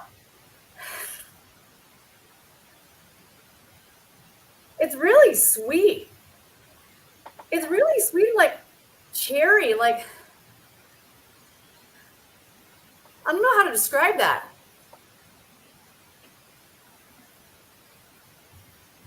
Like super sweet, like almost like a,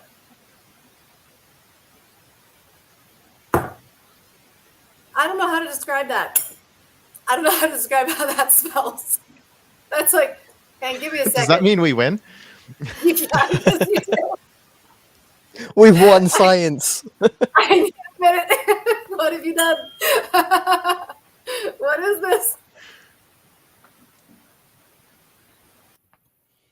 I can't even tell you what that smell is. It's really sweet. Like, almost like if you turned whiskey into a syrup. It's a, no, it's gone now. Yeah, Got sorry. it. I don't know why it's having a hard time like continuing to play this video. I'm gonna give my nose a second to recover, and then I'll try it again. Here, I'll turn the quality down. I'm sure the sound is the same.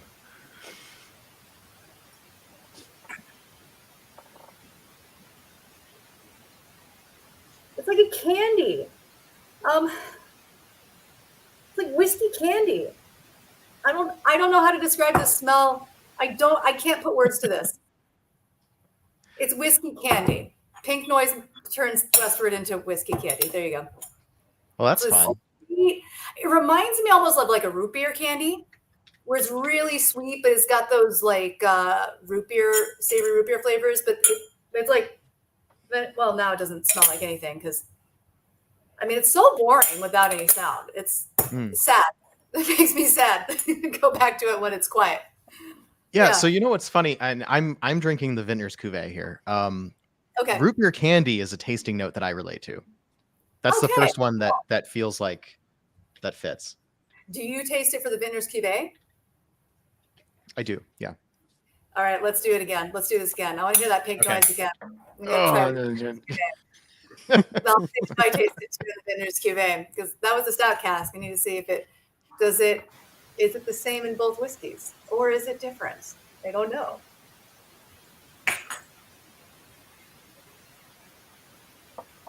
Oh, it's there. Yeah. Yeah. I smell that root beer candy. I also smell something like saltwater taffy. Okay. And like, what is that? And like a cucumber. It smells like fresh, no, not a cucumber. A zucchini. You slice into a fresh zucchini. What's wrong with this video? I'm such a klutz. I broke the little hat that was on my glass. Oh no. Oh yeah, I feel bad. Glass is never safe in my hands. Fortunately, I have watch glasses, and those are almost indestructible. Yeah, I dropped one on tile, and I thought for sure I'd be cleaning up shards. Yeah. I dropped watch glasses onto concrete so many times, and so I guess it's a really stable shape. They don't break easily. What do you use? They're 5 centimeter watch glasses. Okay. I just bought a bunch because I have a tendency to, like that video 2 weeks ago where Phil and I talked about our most interesting whiskeys. I ended up pouring at least 8 different whiskeys and talked about very many more. And I ended up putting caps on all of them and sipping them over the next like 2 or 3 days because I just don't drink that much in one sitting. And these actually do a really good job of they have just they let just a little bit of air through. So they'll do a good job of letting a whiskey air out if you cover it for like an hour or something like that and like bloom and develop the way it would if you leave it uncapped for 5, 10, 15 minutes. But they also do a pretty good job of actually, not letting your whiskey evaporate for a day or two because they're mostly just the fact that, it's a round opening in the glass. And some of the glasses are less perfect than others. I think those are the ones that tend to evaporate faster. But because it's a round surface going onto a round opening, it ends up making a pretty good seal. Yeah. Yeah. I've had glasses on the counter with glasses on them, sampling glasses on the counter that held up pretty well. So watch glasses, Boston Rounds, and Glencairns are all nearly indestructible until they meet each other. Yes.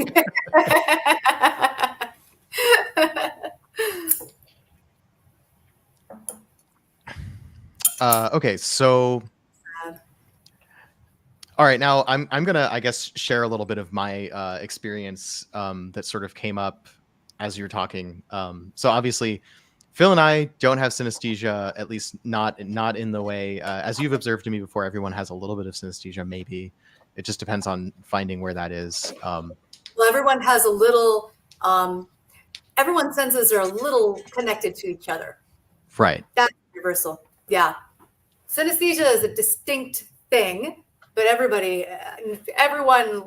has some degree of sensory, what's it called? Overlap? Integration. Yeah. Integration. Okay. Yeah. Yeah. So I guess my sense, so all of these sounds, every single one of them, for me, took away from the experience of tasting whiskey, because and I don't know if this is going to be universal at all, but as a musician and somebody who's an audiophile, I'm really into analyzing sound, even down to the quality, right? So when I said, oh, the lower quality video of this pink noise is probably going to be the exact same sound as the higher quality one, as soon as I made the change, I was like, no, that's actually not as good, right? Like the quality, the fidelity, the resolution of that sound was not as high. I was actually interested to see if you were going to tell me that it actually changed things for you when I made that switch, because of the loss of resolution on the sound, basically. Did it at all? Pink sound video to another pink sound video? No, it was the same one. But here, I'll put this up again. It's the same video, but what I did was I was trying to get it to play smoothly, so I went from the 480p to the 144. Just to I decreased the resolution of the video, thinking like, oh, the sound will probably be the same quality because sound takes up a lot less space than video. But actually, it did decrease the resolution of the sound ever so slightly, at least to my perception. I see. Yeah, I didn't notice. Okay, so cool. That's an interesting data point. It wasn't very significant. It was just ever so slightly lower resolution sound. That's the kind of thing that I notice. And so when I'm talking about like how a sound feels, like that's just, I can't, as a musician, I've been a musician for, gosh, 23 years, I think. Yeah. Something like that, 23, 24, 22, I don't know. I started in 6th grade. And before that, even, I was like, songs would be on the radio, and I had this little Casio keyboard that I would play along the melody. Like I had a really, people thought I had perfect pitch because I was really good at latching onto sounds and then like playing. What I have actually is like the musician's perfect pitch light, which we call relative pitch. Given a pitch, once I find a pitch, I'll be locked in on intervals and changes for forever. So like, okay, I can whistle a tune with great accuracy where other people struggle to make whistle at all. I see. Because I have that really intuitive sense of how to make, relative pitch changes. Is it a similar skill if you can sing a cappella and stay in your I think so. I think I think most people have better vocal control than they have over something like whistling. Because whistling is directing sound flow in your mouth in a way that your body wasn't necessarily designed to do. Yeah. So I actually know something about that, because this is going to be me being a weird brass nerd for a moment. I had a clinician who came and talked to the trumpet section when I was in high school. And one of the exercises that he had us do was whistling, because it helped form the muscles around the lips. And pretty much all of the pitch control, like, there's the core of the note, and then there's like sort of the ephemeral area around it. And to get right down the center of the pitch, all of that control is in the lips, particularly the muscles here and under here. So when you have that sort of control, and whistling is a good way to sort of hone it, you can, except I can't whistle at the moment because when I'm on the spot I can't, apparently. But the muscles in your lips are what controls the pitch on the brass instrument. And so the, I guess, awareness of how you are placing those muscles affects how you control the pitch of a whistle or the buzz on a brass instrument. And so that's just learned muscle memory and your brain going, here's the pitch, and then the muscles moving to make it. And it's a connection that not everybody has.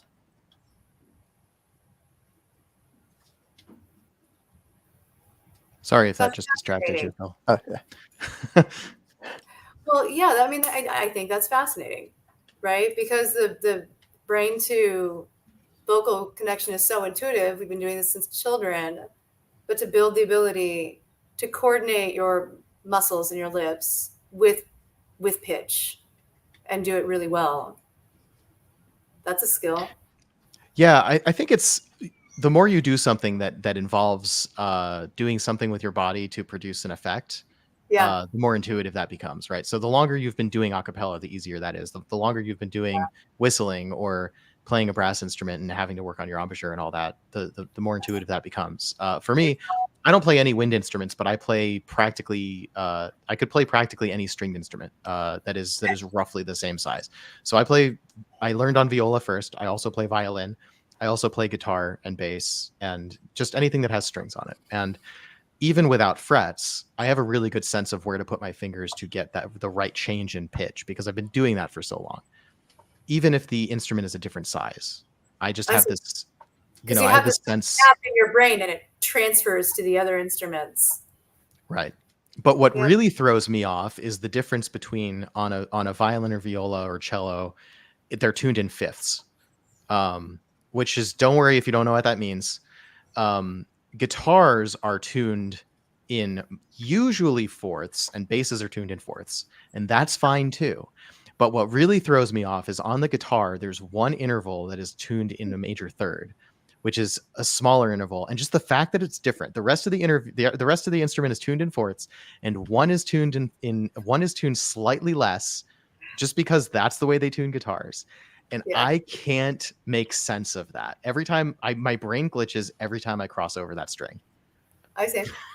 I mean, that's why I've got one of my SGs tuned to open D, because that makes it easier.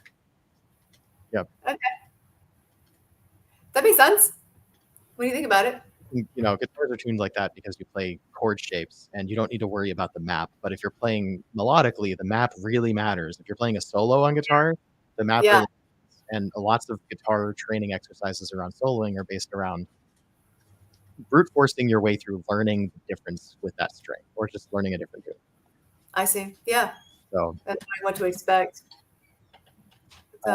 Question a while ago. I hope You Would Hate It is still watching or still listening. So sort of like the differences in C and G being obvious, are there extremes in the sound taste continuum that we in the audience can try out on our own, or are we destined or doomed to taste in one dimension? So I think I wish I could clarify, but I think I know what you're getting at. Are you wondering if this person is wondering if there are sounds that a normal person can try tasting with that might give them a unique experience of what they're tasting? The answer is yes, because there has been some research. Can you hear the train? The train's going by again. Sorry. Yep, that's okay. I'm gonna give it a second. I think they're done. There's actually been research in wine demonstrating that people's perception of wine changes based on whether they're listening to really bassy music or music with a lot of high-pitched noises. And this is what I was getting at earlier, and Doug, you mentioned it because we've had this conversation that everyone has a little sensory integration. Even if you don't have synesthesia, you have a little sensory integration where your senses are influencing each other. And there is a difference in how people taste things when the music is bassy versus the music is filled with high-pitched noises. And if people want to explore that and the effect it has on them, I'd say I'd recommend starting there.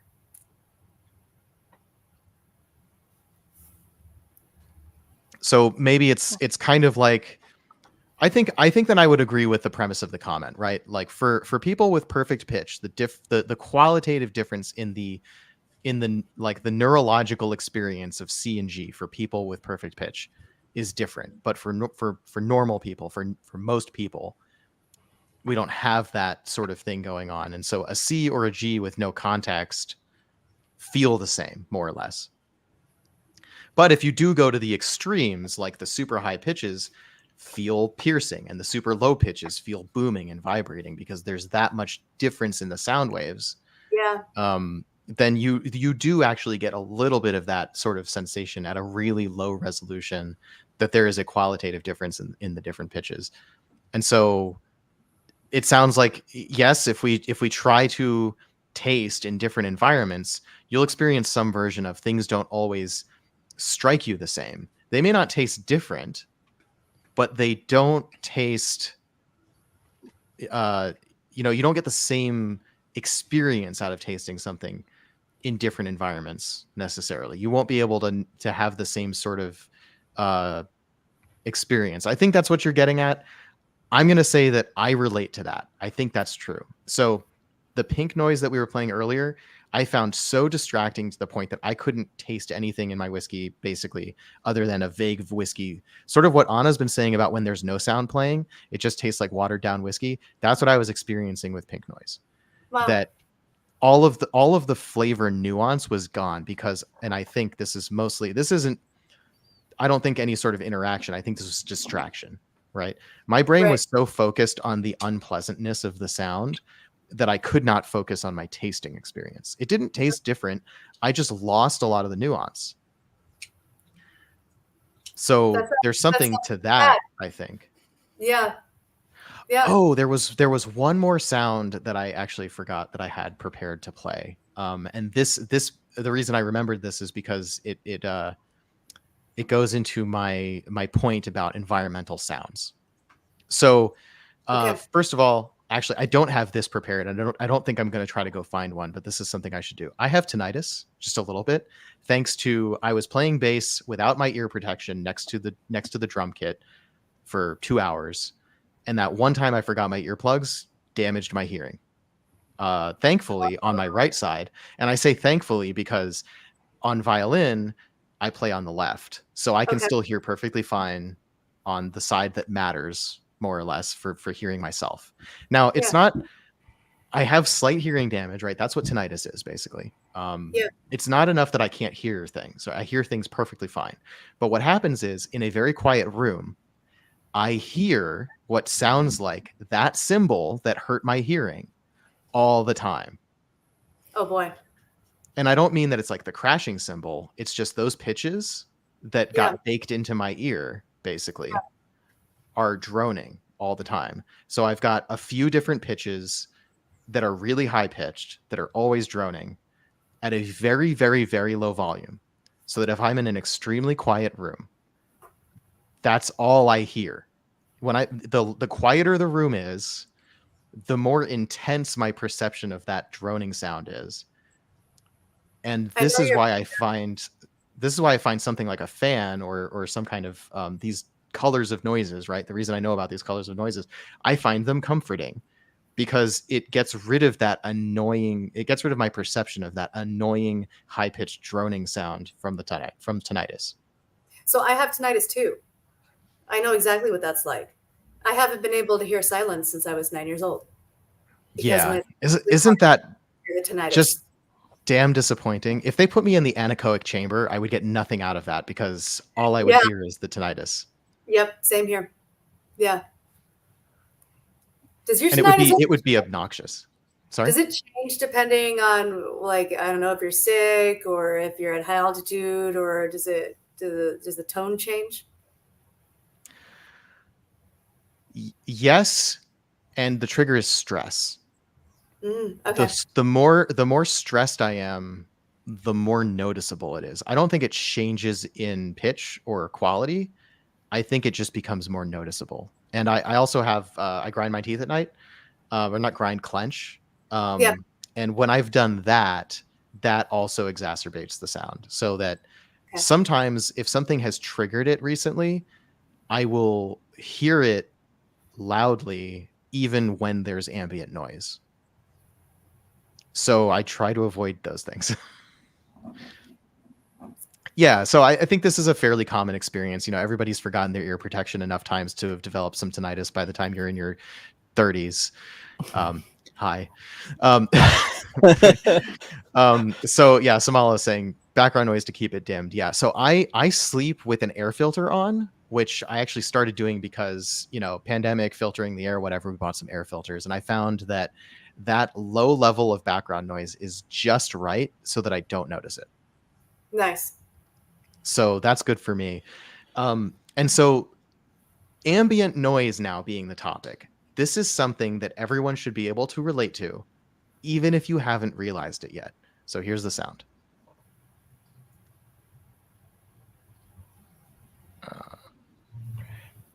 And let me turn up the volume a little bit. This will be particularly hard for you to hear because this sound is around you all the time. Oh, okay. Oh, yeah. Anything electrical. Yeah. So because in the United States, our electrical grid is on 60 hertz, any electronics that run on AC current in the United States, oh, that's a very short sound clip. There you go.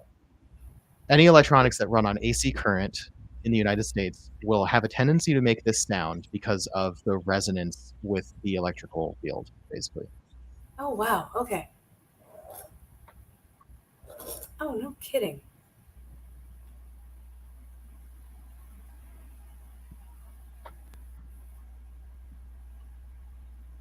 So this is the so-called 60 hertz hum.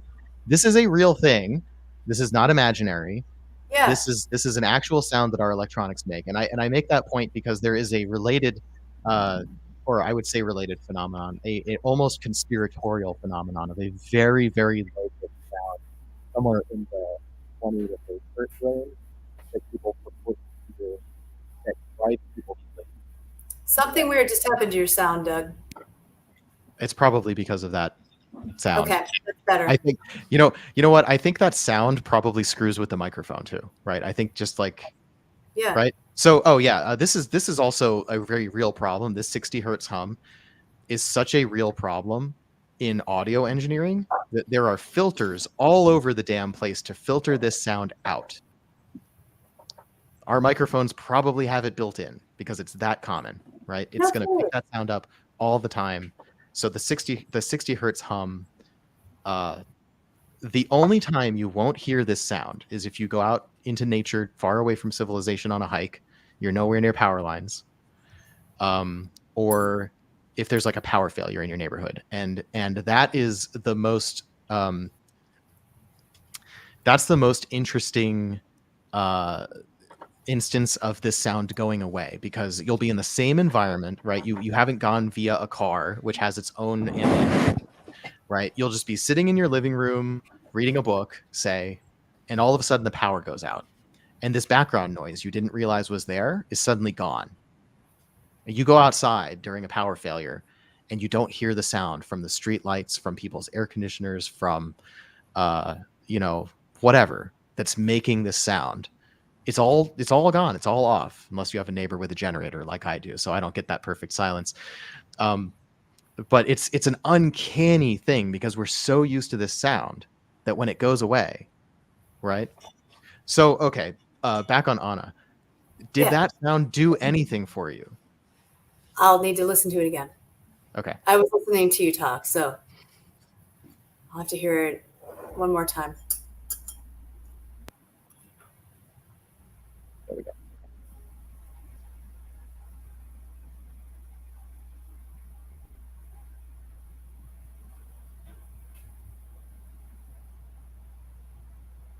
That's nice, actually.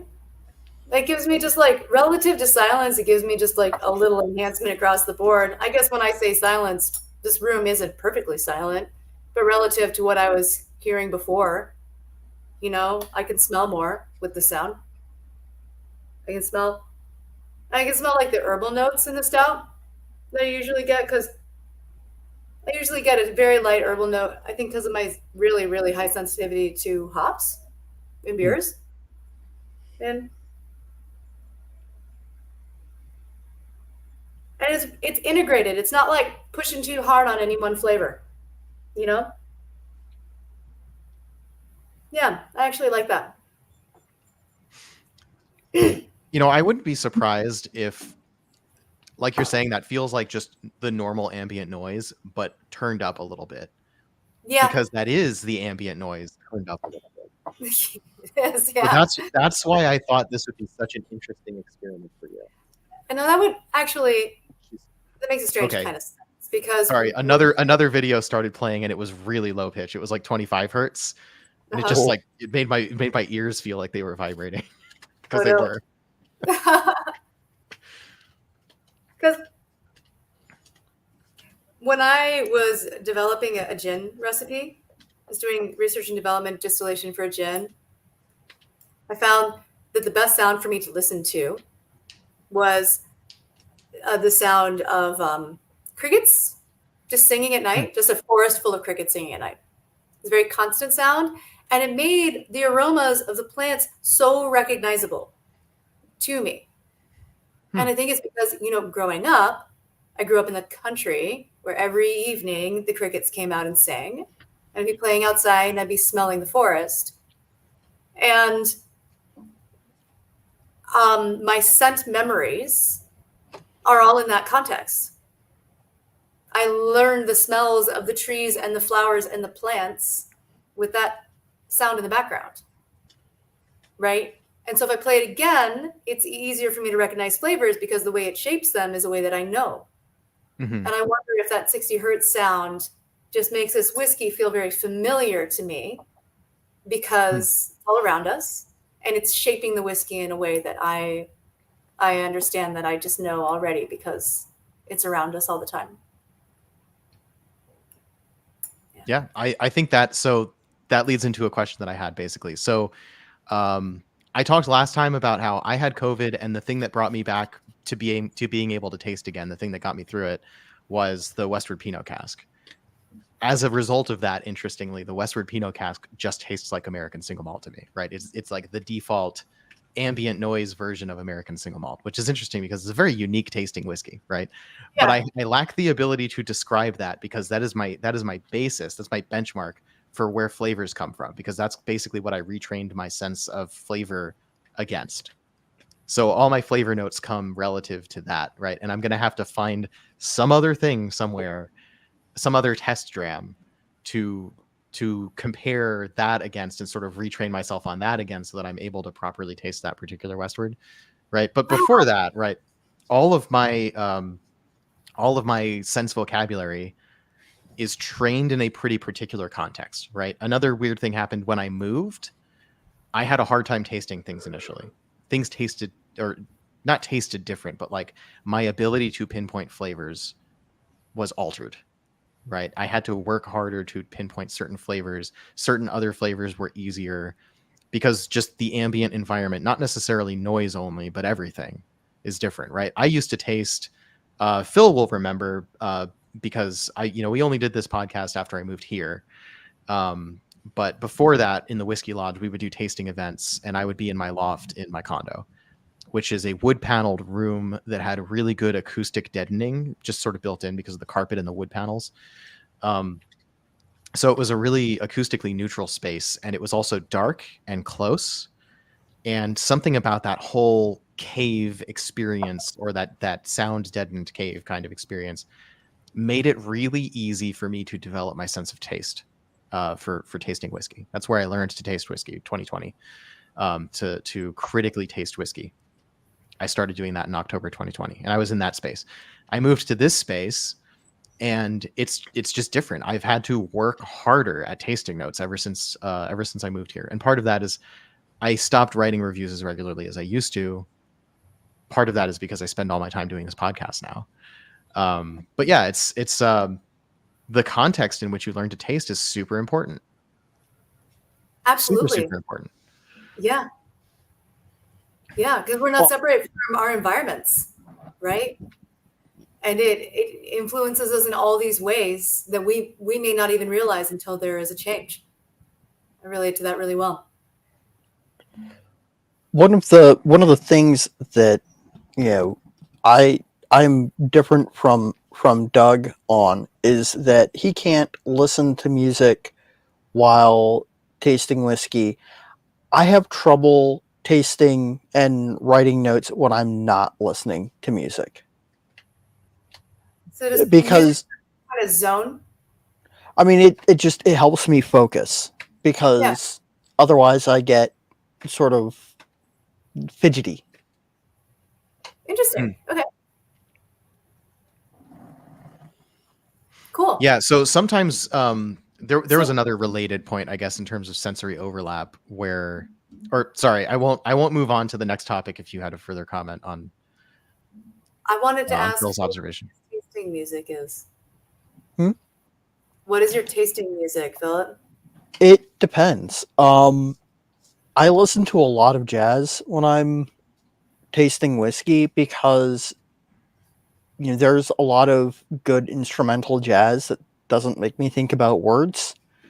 But I got sort of like in a like, okay, um, I need something with words that don't like tickle the back of my head. So I started listening to uh, probably unusual genres like Japanese funk, to sort of, because I don't speak Japanese, the Japanese lyrics don't like trigger a the little thing in the back of my head that makes me want to understand or listen to the lyrics. But it sort of varies depending on what I'm drinking, and it's not always like apparent or sensible. Yeah, I love it. It works for you. That's awesome.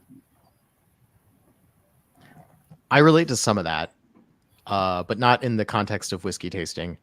I haven't really played around with background music when it comes to whiskey tasting, but I've mostly avoided it because I like to give my full attention to the whiskey. For me, it's like a meditation. Um, a lot of my life is being distracted by things, text notifications, focus on two or three things, multitasking at work, that sort of thing. And, possibly undiagnosed ADHD that causes me to my attention wanders sometimes, right? I don't have like the inattentive type, but I do have the tendency of getting drawn to focus on something else, right? Distractibility, right?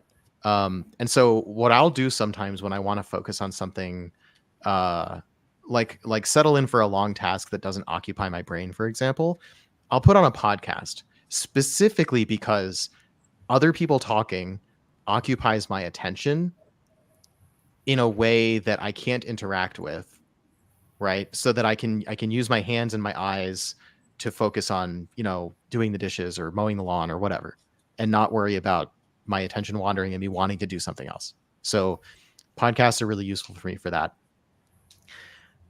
Classical music, you would think, I think before I became a classically trained musician, classical music was a good study aid because it for some people I think it's or to some extent me too, right? It's blocking out the background noise. It's giving you something passive to sort of focus on that's not lyrics. It's not going to draw your attention.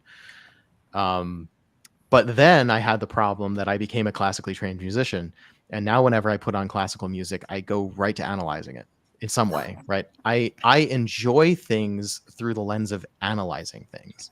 So I'll enjoy a piece of classical music much more if I pay attention to what the instruments are doing and what the harmonies are like and all these other technical things that my brain does automatically. If I try to ignore all of that, the music, is just way different qualitatively to me, right? It's no different from, I don't know. There's many styles of music, right? And I don't want to be pejorative to any style of music because there's something to like in many styles of music. And I've learned to really enjoy and even do that automatic analysis of like metal music, which I used to not enjoy at all. I think the only genre of music that I have not really learned to like is country. And that wouldn't work for any sort of keeping my attention on something because I actively dislike it, right? I always have an opinion about music, right? I always have a feeling qualitatively good, bad about music. So music is a bad thing for me if I'm intending to focus on something that requires mental focus, right? So studying music is bad for me studying. Music is bad for me analyzing a whiskey. For me, treating a whiskey as I'm going to put 100% of my brain power into understanding what I'm tasting right now. I'm going to grab this and I'm going to turn off my computer. I'm going to put this tasting wheel on my desk or in another room, wherever I'm doing my tasting. Pour the glass of whiskey, sometimes several. And I'm just going to focus 100% of my attention meditatively on that whiskey. No sounds, no distractions, no talking to anybody. Like I can pull a few tasting notes if I'm talking to people, right? When we do reviews of whiskey live on the stream, usually we're getting a couple of tasting notes and we kind of stop there. The thing that I do that I think makes me a good whiskey reviewer, and that's my own, I don't know if I am, right? I think I'm good at doing tasting notes, right? The thing I think makes that good for me is when I have this intense focus on a whiskey, I'll name a tasting note and then I'll compartmentalize that sensation. I'll say, lemon. Okay. Whenever I feel lemon, that color of flavor, whatever, is getting set aside. I'm going to look past it. I'm going to taste past it, smell past it, right? And I peel those layers away until I get to these sort of weird abstract things sometimes where it's like, if I was paying attention to the lemon and the cherry and the brown sugar and whatever, I would never have found the weird stewed mushrooms thing that Nika Miyagikyo has, which is one of my favorite Japanese single malts, because it has a unique thing to it, but it took me a while to find it. It took that meditation on it to find it. Once I've done that full spectral analysis of flavor, I can find the flavors that I really liked a lot more easily, right? So I enjoy a whiskey way more after I've spent the hour or two basically meditating on every aspect of it, right? It's not just flavor either. Yeah, go ahead. I'll shut up. I've talked enough. Doug, that fascinates me. The way you and I taste whiskey is so different. Like in the spectral analysis, that's intense. That is so intense. I've got this, I don't know, I feel like I've got kind of a fast and loose style compared to you. But end of the day, approach, you right? communicate. Yeah, like end of the day, you do the blends. Like you manage to communicate your vision of the whiskey to other people through the result, right? Like the way that you got there is not terribly important. This is what I do, and 90% of the tasting notes that I write are not relatable for people who casually come across the same whiskey, right? Usually my tasting notes are in order, like the order that I found things, and they're in the order of the things that were most prominent. And I think that after about 5 tasting notes, most people's brains rightfully shut off, right? I think that like you've experienced the whiskey at that point. Everything beyond that is a bonus. I enjoy the bonus, right? I could go pull out an interesting whiskey right now. It's the Kilchoman. I believe it was the 2020 PX cask releases. Or it was like 13 or 17 different casks of PX finished and PX aged Kilchoman. And after I had been analyzing it for a while, what I started to find were these like really deep in the profile, these like umami, like burnt ends, roasted lamb kind of flavors that like at first blush, those flavors are not there, right? But like I managed to pull like a roasted lamb leg with all the sides and that sort of stuff out of the flavor profile of that very sweet whiskey, right? Just by digging deeper and deeper and deeper. And because it kept giving this is, I don't talk about this very much, I guess. Well, I probably do in the Whiskey Lodge Discord because I never shut up in there. I tend to prefer whiskeys that are extremely complex. And when I talk about complex whiskeys, this is what I mean. that I can keep digging and peeling off layer after layer after layer, and it's still giving me something. I love that. I'm right there with you, Doug. I'm right there with you. I love whiskeys that they keep giving and giving, and they'll change a bit in the glass. And when you go back to it later, oh, there's something else. Now there's something new for me to appreciate. I love that experience.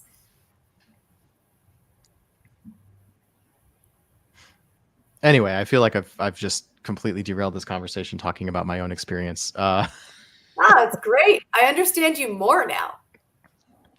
What were you telling me when we last saw each other? You said something to me that was like lavender. What was it? Were we talking about lavender? And was this at the end, the wrap up party, or when we went out with the Westward wrap up party? Is it the wrap up party? Okay. And we were talking about tasting and flavors and such. You told me this thing. Oh, I think you asked me. I think you asked me if I ever. This was during our conversation about sensory overlap. Yes. And you brought up something that you'd experienced. Right. What was it? It might have been lavender. I might have said lavender. I might have meant lilac. Lilac. Okay. That certain flavors. So we heard that sound wave, or the sine wave earlier, right? The A440 sine wave. Certain flavors have a timbre to me, like a musical texture. So what I was describing there is there are certain floral flavors, anything which is a pure ester. So like lilacs, I think, are one of these things. The banana runts note, that isoamyl acetate, the banana oil. Yeah. Those sorts of things, esters to me they're basically pure smells, right? There's no nuance of being combined with other things. And it just so happens that I also experience many of those things as being pure sounds, like sine waves. So, and like, you say which sound when you have so this experience? Is it it's like a sound that you're experiencing, or do they kind of have the same quality in your mind as a pure sound? The latter. It's the quality in my mind as being a pure sine wave type thing.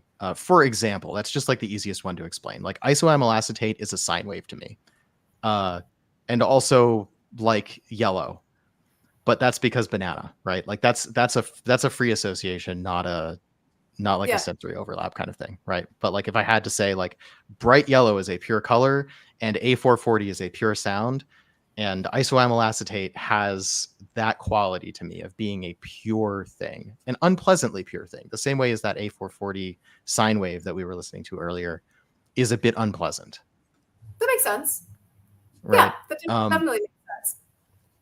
I'm reaching for something else that you said, and I'm sorry. It's probably not thrilling for people to listen to me sit here and remember something months ago.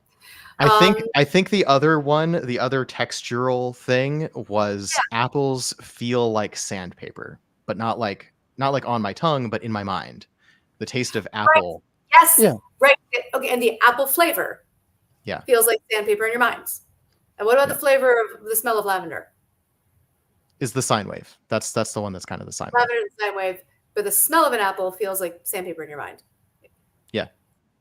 Can you think of other examples of this? I don't know. I think I would end up disappointing you by there not being a pattern here. Yeah. I could be looking for a pattern where there is none. What about an apricot? I've got one for this. Okay. Yeah, go. The smell of apricot is like the like little tiny hairs. I'm pretty sure that's just like association, but like the like fuzzy, hairy, like the sensation. Yeah, because those things are connected in your mind. That's cool. I love it. Yeah. The first place I'll go when I'm analyzing a whiskey, and like, here's my process. If this is not terribly boring to everyone, let me know, or just to stop listening, I guess. No, don't stop listening. Like, subscribe, share. This is a great conversation.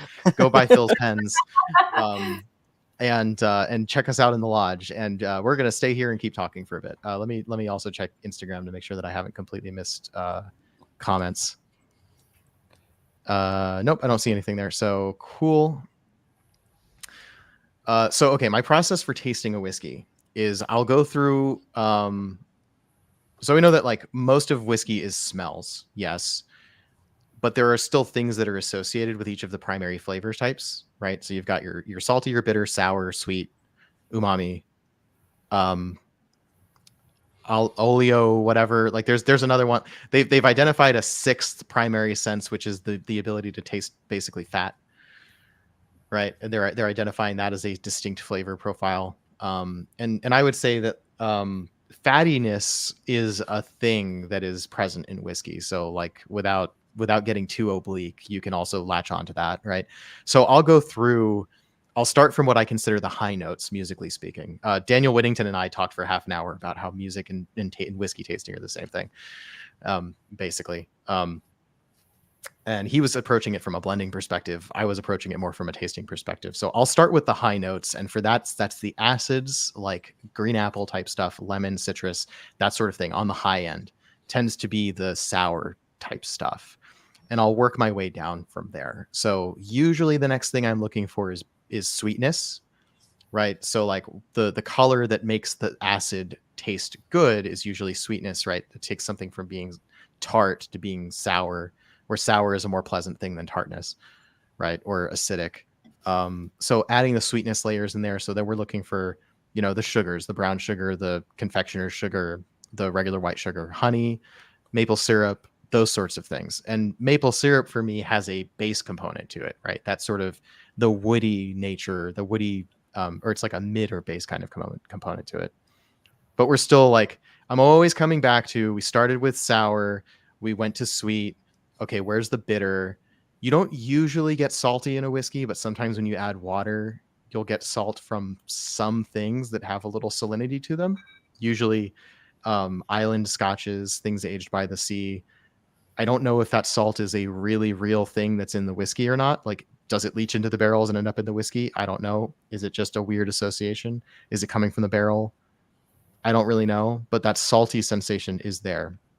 And then there's the briny type of flavors that are associated with that, like the seashells, the ocean spray, those sorts of things. So there's your salinity. And then normally we're working our way down still, right? So like as we get closer to the bottom, bitterness tends to be there also, but like a different kind of bitterness, usually from tannins. The dead leaves types notes, the wood type notes, is sort of mid and base, and there's a bitterness there too, right? Tannins. So if there's a fattiness, that's usually more of a texture, right? Like if you get like a Springbank or something like that has a worm tub condenser type whiskeys tend to have this fattiness to it. Lots of people talk about wax, right? That's a sensation, not a flavor. I think that is a real thing. It's not like an imaginary thing. Okay, so sour, sweet, bitter, salty, umami, fatty, right? We've pretty much covered all the bases in terms of like, that's where I'll start latching on. Normally I'll find a lot of things just from that. And once I've peeled away all of those layers, I've written them down for the nose, palate, finish, all of that stuff that came up from going through that process. If there's still something there I feel like I haven't named yet, then I start looking at this. Then I'll start going like, is that thing I'm getting that I haven't named yet? Is that, I don't know, some kind of spice that I don't usually get, like cardamom, right? Is that like a baked pastry? Is it, a cork board? Is it pencil shavings? Is it, oysters? Right. Like I'll just look at these I'll just sort of go around this thing. They've got the major, go look this up. This is the Westward tasting wheel, which is calibrated to an American palate as opposed to a lot of the tasting. Sorry, not Westward, Westland. I apologize. Yeah. This is the Westland tasting wheel. They published this on their website. I have an Imager link as well with the full resolution version of this that I attach to my reviews sometimes. So you can find this pretty easily.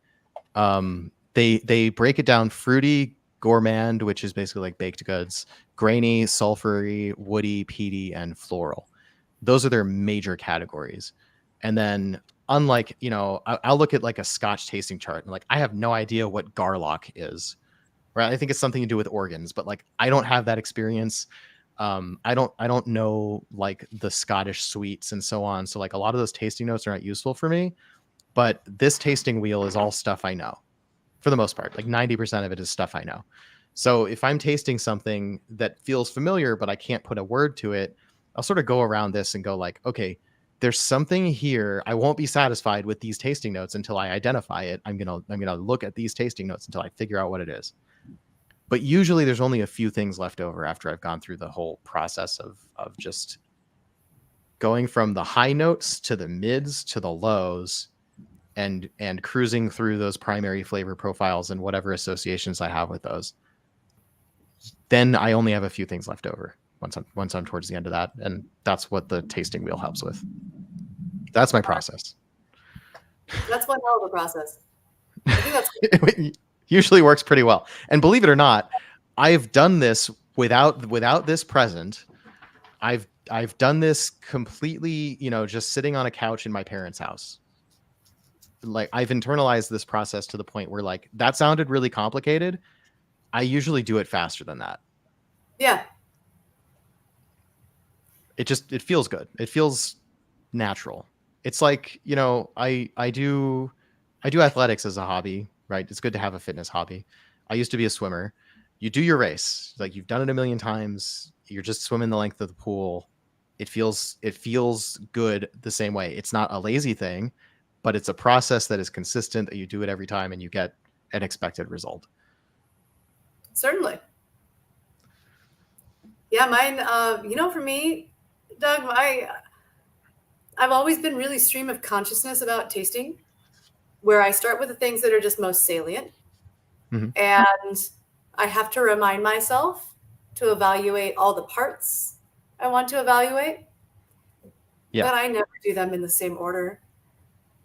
And Okay. that's how I am. It's kind of a little bit like when I play music, I always want to just kind of like move things around, swap things around, improvise, do this differently, do that differently, right?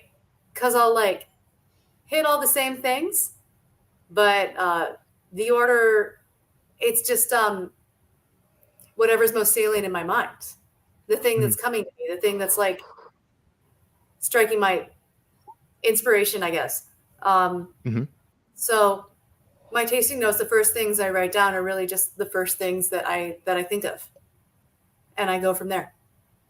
And I've known so many winemakers in particular who had a patterned way of taking tasting notes, usually following something like WSET, right? Where they hit each of the categories in order every time, and made them very, very thorough tasters, very good tasters.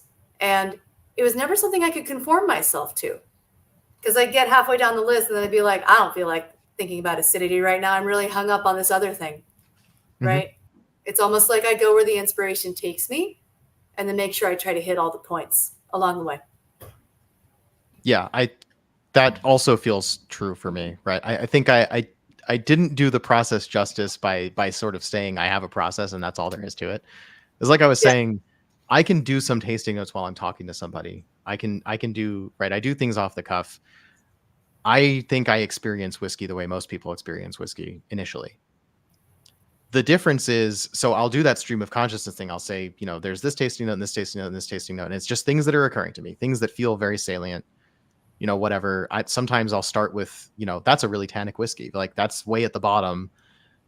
I didn't follow the top to bottom thing, right? I think it's just that once I get past 3, 4, 5 tasting notes, I sort of start going, there's more here.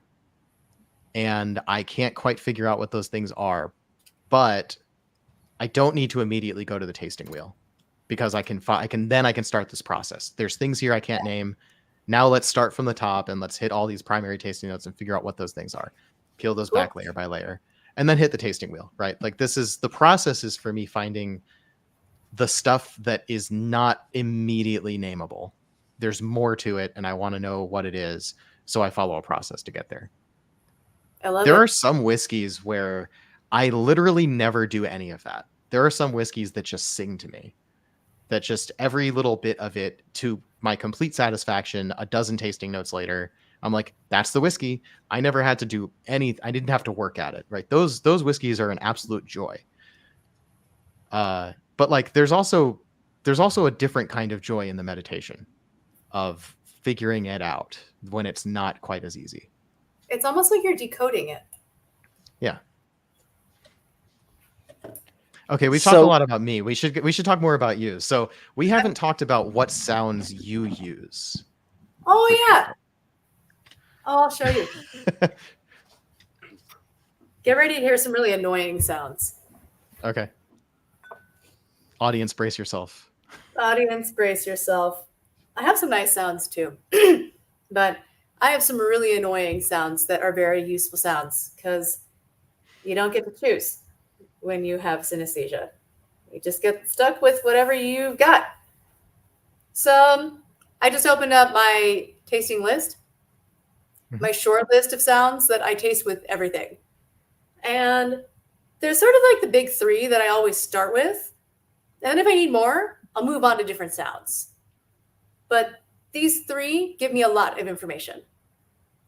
When I'm working on a blend and I'm tasting through samples from barrels, because at Westward, every single bottling of our core whiskeys, anything that's not a single barrel, is an intentionally composed set of barrels that we chose to be harvested together into the tank so that the flavors in all those different barrels come together perfectly for the classic or the Pinot or the stout, right?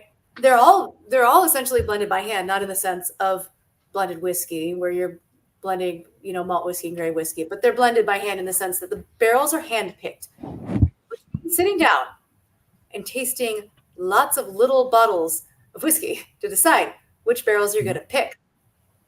And as I'm screening them, I want to know which ones are really heavy in oak lactone, for one thing. That's something I'm checking for. And I have a naturally low sensitivity to oak lactone in the absence of a sound.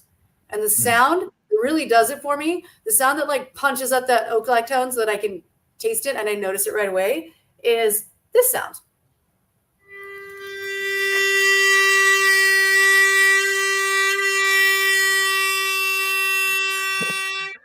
How was that? Is that like a slightly out of tune clarinet? Yes, it is. You got it. You got it. Clarinet high G is the name of that sound. I found it at freesoundsonline.org. It's a sound repository that I've used to find lots of useful sounds. It is, I think, a few cents flat. Yeah. It's slightly flat. Thanks, man. I didn't notice. Sorry. I'm great at staying on pitch, especially when I'm singing, but I'm very, very relative about pitch. So if I don't have a reference, I don't know it's flat. But it works for me. I also hate this sound.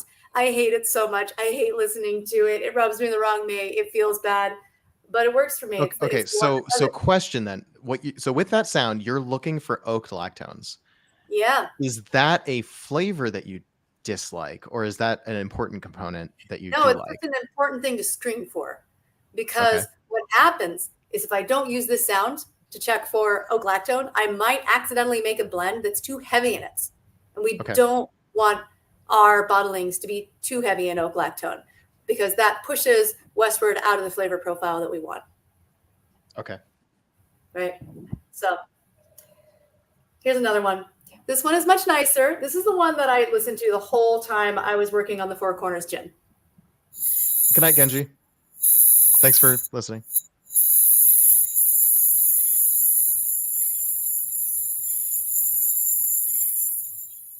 Isn't that nice? Is that crickets? It's crickets. Okay. Sounds It's like my crickets. grandmother's house. Yeah, I love this sound. And it makes things, it enhances a lot of like botanical flavors for me. And I guess it just makes them recognizable. It makes them stand out in a way that I recognize, probably because growing up, this sound was in the background as I smelled plants and learned about plants, right? So it brings those aromas into territory that's familiar for me. So it's really useful for botanical spirits. And it also kind of like makes things like zesty and lemony.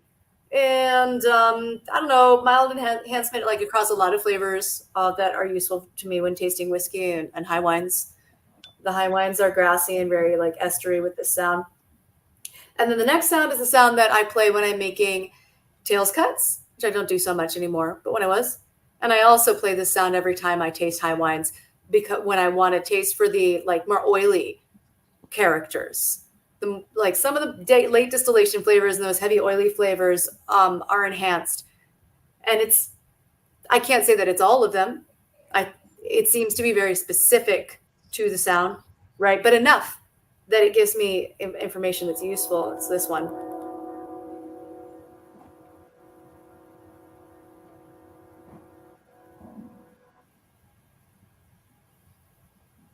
So Did you was get that that? some kind? Was that? I think it kind of. I think it got filtered out eventually. But was that some kind of bells? It's I don't know where this sound came from. The title is hum underscore hello dash flowers underscore mystic dash ambient dash no dash vinyl. Okay. So that's somebody's creative name for this humming sound that really it makes me more sensitive to this kind of like avocado oil flavor at the tail end of the distillation that I track if I'm making a cut, and also to like some of the like heavy creamy and maybe like a little musty flavors in our high wines. And I use it when I'm tasting whiskey too, because it just gives me another angle on the whiskey. Here is one that I found really helpful when I had to taste in a room with fresh paint, because it vastly diminished that fresh paint smell. Okay. It's cicadas. Cicadas. Yeah. Yeah. Wow. They are all consuming. It didn't make the fresh paint go away, but it cut through it enough that I could smell the other things in the whiskey when before all I could smell was fresh paint. And then this one. I call this one the most annoying sound in the universe, but it makes chocolate taste amazing. It makes chocolate taste like sweet honey and fruity and just the most delicious thing in the world. And I hate this sound and love it at the same time so much. I'm sorry.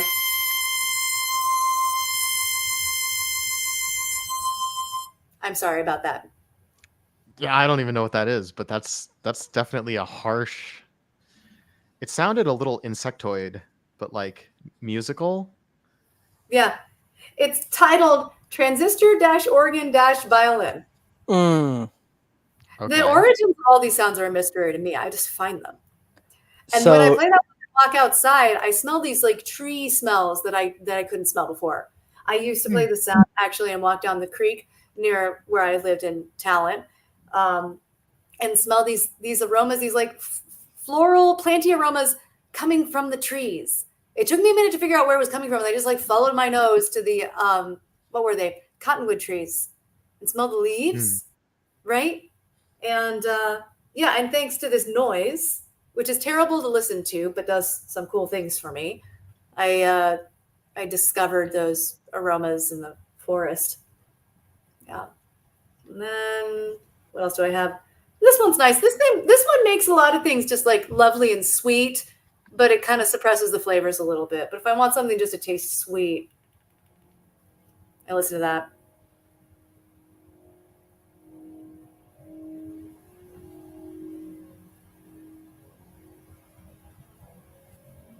Did you hear that? Not really. I don't think so. Maybe I should turn up. Should I turn up the gain on my microphone? Try it again.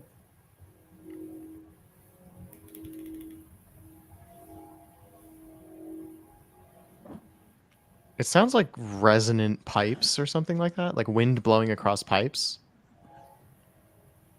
Yeah. Okay.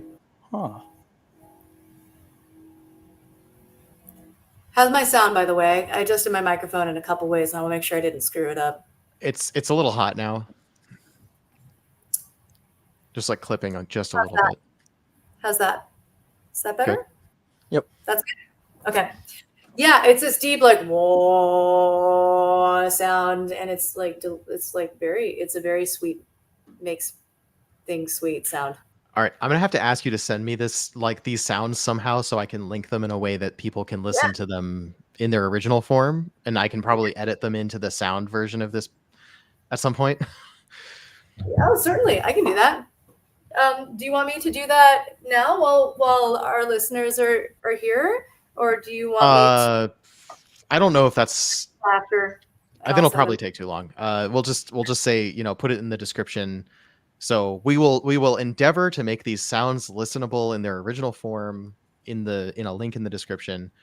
And if I release this at some point as a audio podcast, I will edit those sounds in properly in post so that they're there. Right? That's what I'll do. I think that's the cool. While we're taking a break from sounds specifically, this is a question that I've been also kind of thinking about. Does the listening device impact your experience, like headphones versus phone speakers versus like in the ambient environment? Thank you so much for that question. And the answer is yes, because my listening experience will depend very much on sound quality. I don't necessarily notice the subtle differences in sound qualities that somebody like Doug might notice. But if there's a significant difference in sound quality, it will change the effect of that sound. So normally I'm wearing these noise canceling headphones while I'm tasting so that it's always the same. right. So consistency is more important, basically. And I want that consistency. Yeah, so that I can be a reliable taster and not a chaotic taster. Right. Yeah. Okay, so I find myself wondering, I feel like I've intuited the answer to this question, but I'm going to ask you anyway. Given the exact same, say, tasting note, the exact same flavor, does it taste different? Like, does it taste like an actual different flavor with different sounds? Or is it just the relative levels of different tasting notes being adjusted? Yeah, so if I have just one flavor, for example, will it taste like a different flavor? And the answer is yes. If it's a single flavor, it will change based on the sound. I get more change in substances that have complex and mixed flavors because there's just more things that get distorted, right? So the sum of the changes can be much bigger than when I'm tasting something that's really simple. But if I'm tasting, say I just have like a standard for isomyl acetate, right? And that's all it is. If I change the sounds, it will distort and change that flavor. Okay. So it's not just levels. It's actually your subjective experience of the flavor it's a different flavor, essentially. It's altered. Okay. It's not like you're turning lavender into yogurt. Okay. But it can change something from like ripe banana to green banana, right? Okay. It changes the quality of the flavor. Okay. Yeah. Okay. And it can change something from like cinnamon to chemical even, right? Okay. That makes sense. The quality of the flavor changes enough that it can start to smell very much like something else, but something that was close to the flavor because it's just pushed another direction. Yeah. Okay. So then the follow-up I have is after you've collected all of your data, your subjective experiences from all these different sounds. Yeah. How do you decode that into tasting notes or some, let's not say tasting notes has to be your medium, but something you can use to construct a blend that's going to have the intended effect? So I flip through each sound for each thing that I taste, right? And I write down my notes as I go so that I don't miss anything. That's the point, is so I don't miss anything. Like the worst tasting experience I can have is if somebody approaches me in a room with a background noise that's like absolutely terrible. They hand me a glass of Chardonnay. They say, try this, and it tastes like pond water because of the noise. It tastes like decaying vegetation, which is not how Chardonnay should taste. It's flavors that are probably there in the background somewhere that we don't normally taste, or they're flavors that are there, but they're being distorted so much they don't taste like they should taste, right? And when that happens, I'm missing all the important things about that Chardonnay. I'm missing all the flavors that are relevant to other people and that are relevant to me as a professional. When I'm sitting at the blending table, my goal is to taste all the things that I get, all the information that I need to accomplish my goal. And I do that by flipping through mostly 2 sounds for each thing I taste. I might choose a third if I need more information, right? And writing down all my notes as I go. And I'll often kind of reserve some notes for one sound and some notes for another sound because each of them gives me information that I need in different domains. Write them down as I go. And then once I've done flipping through the sounds, it's kind of like you going through your mental list, right? I have all the information I need to make my decisions. Okay.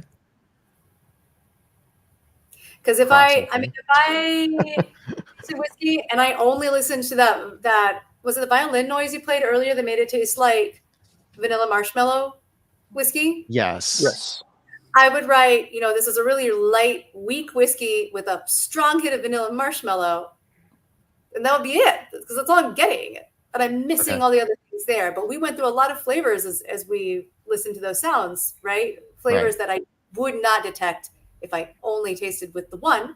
So the goal of switching sounds is to get more information and put that all together. And then I have a more complete picture, or at least I hope I do, because I never quite know how my picture is going to line up with anybody else's picture. I just try to give myself the best picture. Right. And of course, blending is done as a team. So you're not the only one working on that blend. No. And as I was training, Miles and Otis were tasting the blends that I made and giving me feedback, right? Until I got to the point where I could blend effectively. And each time we make a blend of our core whiskeys, because that's the ones that like the team is working on, right? Is we do classic Westward, Pinot, Stout, rum finish. A few of us will make our blends and then we'll put them all out for either Otis or Miles to taste. And then they'll pick the one that's going to get bottled. So it's always tasted and confirmed by somebody else. And that was how I was able to calibrate myself to other people, essentially. Okay. Right. So you're building your blends now. Westward does, a different quarterly release, right? There's a lot of different flavor profiles that are coming out of Westward. So it's not like there's one core product that you're blending and hitting, and you're trying to hit targets on flavor profile again and again and again. You're actually working on blends that are different quarter to quarter, that produce different flavor profiles and so on. But I still feel like I want to ask this question as just like an anchoring point on this. So you're collecting a lot of information about things you want there to be in the flavor profile and things you don't want there to be too much of or at all in the flavor profile. And this is all informational, but it's not necessarily equivalent to the subjective experience of the blended whiskey that ends up in a customer's hands, right? So me. I can talk you through the process from there if you want to know how we get to that final blend. Sure. So I take my notes on, say, if I'm doing like a 20 barrel blend, I'll take my notes on 40 barrels and I have them all on a list. And as I'm going along, I'll mark barrels that I think I'm going to want. And I mark that down like a major quality for each one because we blend according to a very rough standard where we have a certain percentage of fruity barrels, woody barrels, herbaceous barrels, right? That we've tasted with each other enough. We know what we're talking about when we refer to those. So I'll kind of put like a little mark in my spreadsheet when I case like, that's a fruity barrel I want to add. That's a fruity barrel I want to add. That's a whatever. And I'm also writing all these notes. When I'm done, I'll see how many of each I have in my total. And if I have the right number of fruity, herbaceous, woody, et cetera, right? To balance the blend in the way that we are aiming for. Then I'll pick my last few barrels so that I have 18 or 19. I'll mix them all together and I'll taste it next to a standard, because the whiskeys I'm blending are for the core blends where we always have a previous bottling to compare, right? And I see how close it is. And I'm flipping through sounds when I'm checking so that I can taste all the things I want to taste to see how close it is. And if it's different in some key way, like, wow, this tastes like way more coffee than this previous stout blend we made, which is much more citrus and herbal, that's when I go back to all the notes that I took. I look beyond the major categories that we have for selecting the barrels, and I look at my more detailed notes where I'm noting a lot of coffee in this one, and I'm noting more cherry in that one, etc. And I'll use that to switch barrels out, add a barrel if I need to. My first blend is always a little short of the goal so that I can add a couple with the characteristics I need to nudge the blend in the right direction. And I arrive at my final blend that way. So I'll usually make 2 or 3 versions before I get to the one that I like. Okay. And are you determining that you like it on a subjective experience? I'm comparing it to the reference. Okay. Yeah. So the club releases, the special releases, those are all blended by Miles Monroe, our master blender. And those of us on the blending team, we are working with the Pinot finish, the stout finish, Westward Whiskey Classic, like the original Westward Whiskey. I recently did my first rum finish blend that was selected for bottling. We're working on those. So we have a previous bottling to compare it with. And the goal is to get it close enough that it is immediately recognizable as being that product and being on brand, but they don't have to be carbon copies of each other. They don't have to be identical. We embrace the inherent variation in this process. We embrace the sense of individuality, and there could be these subtle differences from one bottling to the next that are like the touch of the blender in a sense, and that collection of barrels coming together to make the rum finish, but it's got just a little something this time that maybe the last bottling didn't have, right? But they're both recognizably rum finish. Mm-hmm. Okay, so when you're not working on a blend, right? When you're not doing your job, you're experiencing whiskey on your own time, say. Yeah. Right? How does your experience with synesthesia affect your subjective enjoyment of a whiskey that is something other than what you've made? Well, it affects my subjective enjoyment of everything. So usually, if I'm enjoying whiskey on my own time, I try to make the sounds around me make the whiskey taste good. And I'll just settle on one, right? Because I don't want to think about it too much. I don't want to be flipping through and dissecting it and analyzing it too much. And like, I need a new sound to taste differently. I need a new sound to taste something else. I'll find a sound that just makes it good, right? Where it comes together and I get lots of different flavors and I like it. And sometimes I'll choose 2 sounds that are fun to switch between, where one of them might make like, and it's kind of like I get to enjoy 2 whiskeys that way, where I get to enjoy like this like nice chocolatey like coffee whiskey, and then I flip the sounds, and I'm enjoying something that's like really vanilla, and I'm sipping the same whiskey, but okay. I also like those vodka infusions at Koshka. Oh, you don't live in Portland. I'm on the same block as a Russian restaurant, and they serve vodka infusions. and they're great because some of them are so malleable, right? Like they change a lot when I change the sound. So I'll flip through sounds on my playlist while I'm tasting them just to taste like all the different fun flavors until I settle on one that I like is the best, and then I'll finish it with that. That can be really fun. So I take back what I said before. I do have a lot of fun flipping through sounds while I'm tasting something for my own enjoyment. If it gives me a cool experience, right? It doesn't make things taste bad. But I also have my days, it depends on how I feel, when I really just want to like pick one sound, not think about it, and have it be good. Yeah, that's very relatable, right? There's days where I want to analyze whiskey, and there's days where I really don't, right? I just want to find something I'm going to enjoy. And ironically, I have a much harder time.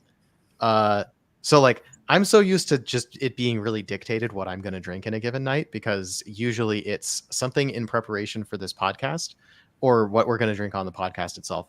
So today when I was sitting down getting ready for the podcast, I'm like, well, I know which Westward I want to drink. I want to drink the Vintner's Cuvée because we talked about that last time, but I didn't get to taste it. So having that today made sense, but I was like, well, I should have something else. And since Phil has the stout cask, I'm like, what's the closest thing I have? I don't know. I'll grab this Stranahan's brewer's cask because it's like, it's almost nothing is close enough, but it's almost close enough. Right. So it's at least on theme of stout cask. I had a really hard time settling on that. I grabbed like 3 or 4 bottles and said, nah. And that was an easy decision, relatively speaking, because if I'm going to choose a random, an arbitrary whiskey,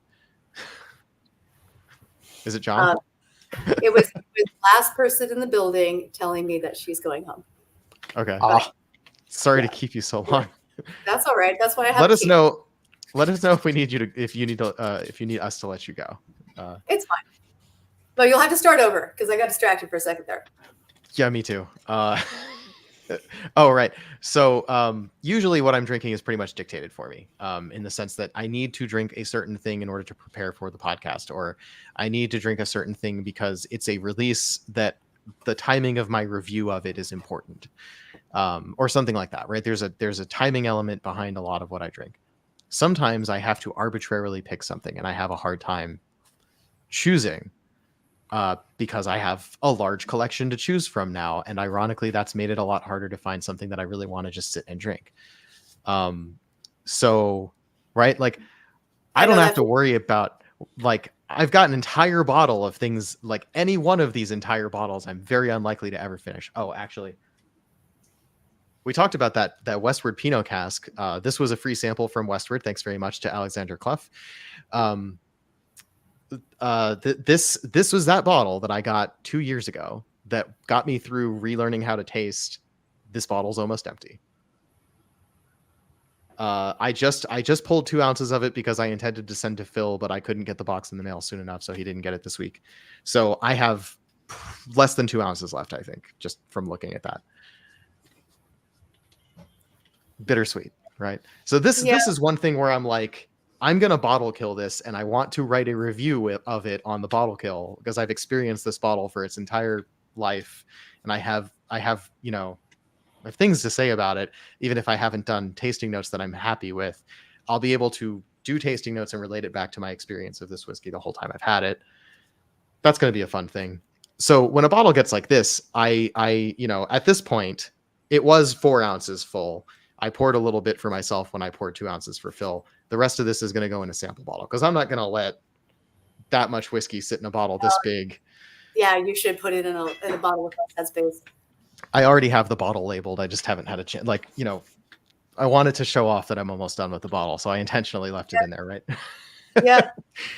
But yeah, that's going in a sample bottle immediately, and I'm going to give this bottle another life by, putting a homebrew wine in it or something like that. Cool. But yeah, any one of these bottles, I could grab absolutely any one of these things arbitrarily and never worry about finishing it. There's no such thing as wasted whiskey in that sense. And yet, I have an anxiety about choosing the right thing because I'm only going to have one drink in a given night. Do I want it to be this bottle? Right? I get that too. I've accumulated so many bottles in my cupboards. I don't know if I showed you a picture that I have more of my cupboard space is taken up by bottles than food because I accumulate so many bottles. I drink only a little bit at a time and I just collect them. And when I think I want to have a sip of something and I open up those cupboards, I go, oh shit. I don't know where to start. What do I pick?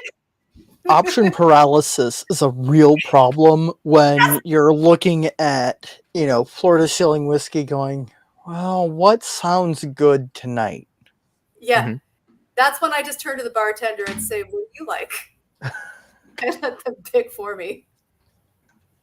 Yeah. At bars? Because background noise at bars, man.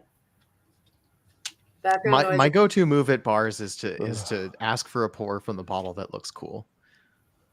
Which is like not something I that does give me a different experience of the whiskey landscape than what I have at home because I don't buy things for looking cool. think marketing people the world over would be happy to hear you say that. They'd be like, yes, our great packaging is winning. It works. Yep. Actually, I do really like Kilhoman. There was one time I went to the bar with a friend, a Scotch bar, and we were looking behind the bar and looking at all the bottles, and we both kept going like that bottle. I probably have the very same bottle. Hang on a second.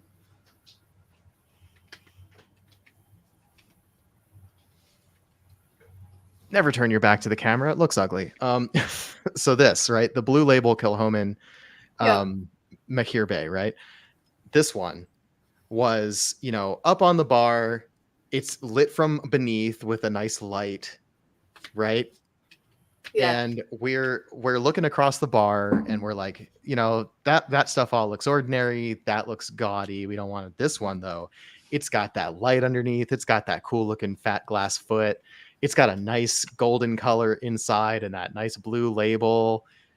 Let's have that. That's going to be our finisher for the night. This is like our fourth drink. This is 46% alcohol. It's fine. It's a bog standard Isla, right? We're just like, well, we picked a bottle because it looked pretty. And boy, was that disappointing. Like this is not a bad whiskey, right? It was just the ordering that was a bad choice. Yeah, but I've been there where like I just asked somebody, hey, what's your favorite thing on this list? And they really talked the whiskey up. And then when I tried it, I didn't like it. So yeah, happens all the time. You do your best and then it doesn't appeal to your taste. That's my bar drink of choice is Coke. Is what? Fernet and Coke. Fernet and Coke. Okay, I haven't tried that. It's like the national drink of Argentina. When I did a winemaking vintage in Argentina, I learned to love it there. Okay. Yeah. Oh, and I pick it because it tastes all sorts of different ways depending on how the background noise is, but I never dislike it. Oh, that's interesting. Yeah. Okay. So it's a reliable, gonna taste fine. It's a reliable, I'm going to enjoy this. It could taste very different from one place to the next, but it's a reliable, I'm going to like it. Yeah. Okay. All right. So I had a question I wanted to ask you about your tasting at home. Okay. Right. So we've talked about unpleasant but useful sounds. Yeah. Right. We've talked about sounds that sound fine and also make the whiskey taste good. When you're drinking at home, you'll find a sound that you enjoy the taste of the whiskey. Does it matter? So part one of this question, and I'll let you answer this first. Does it matter if that sound is a good sound or not? Yeah, that's the dream, is to find a good sound that also makes the whiskey taste great. I don't always get to live that dream.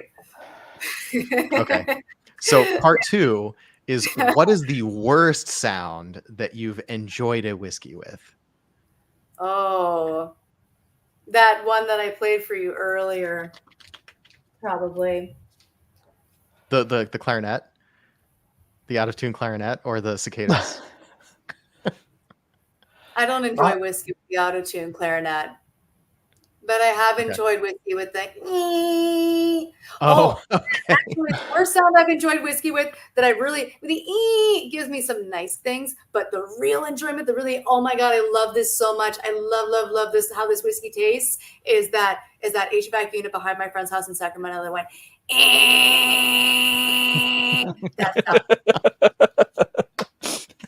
Right. Yeah. It made whiskey taste so good. Did you have your friend take a recording? I wish I had. I wish I could have kept it. Oh. Regrets.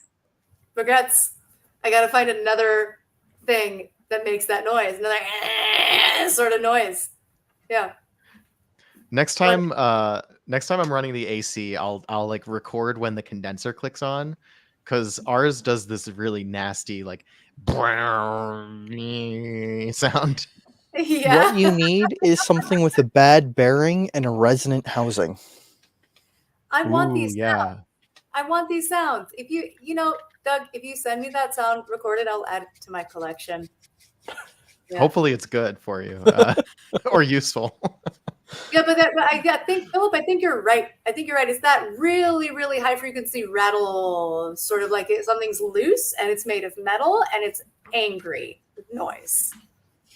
Yeah. Yeah. Okay. All right. So we're adding to our sign off today, right? Like, subscribe, share, ring that bell, and send us your weird sounds. Yes. I want weird sounds. I'll take the weird sounds. I'll take them. Oh man.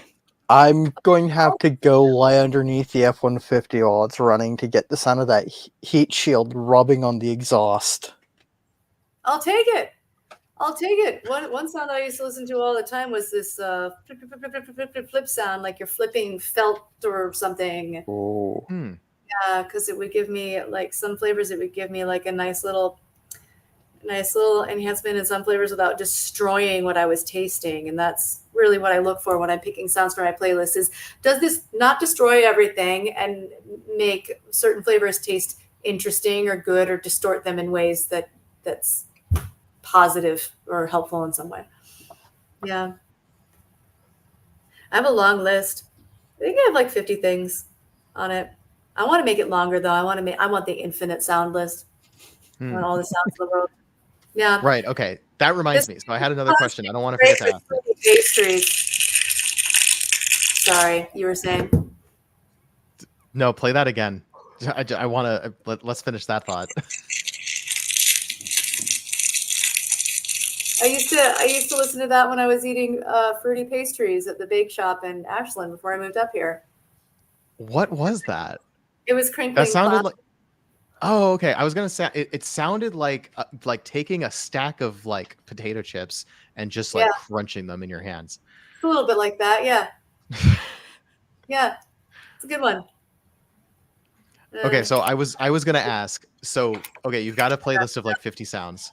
You clearly add to this playlist by just seeking out weird sounds every now and then. Yeah. Do you have a go-to whiskey or other taste experience that you use as a benchmark for evaluating new sounds? No, it's just whatever I have available. That's not the most scientific way to approach it at all. But okay. Well, what I do go for though actually is I find it more useful to evaluate new sounds with wine than with whiskey, with red wine specifically, because of all the tannin and the combination of the acid and the tannin. It gives me a bigger spectrum of astringency to experience because sounds affect my perception of astringency a lot. And some sounds make things extremely astringent and other sounds actually make wine softer and smoother. And I need that background astringency in order to see what effect the sound is going to have. So I would go for a red wine before I tried new sounds with whiskey. But if I'm exploring new sounds, I want to know what they're like with whiskey too. So it might not be the first thing I'd reach for, but it would definitely make the difference between the sound I add to my short list versus not adding it to my short list is what it does for whiskey. Yeah. All right. I don't know about you, Phil, but I think that we've pretty well exhausted this topic. And it's 12:30. Yeah. And we've been going for 3 hours.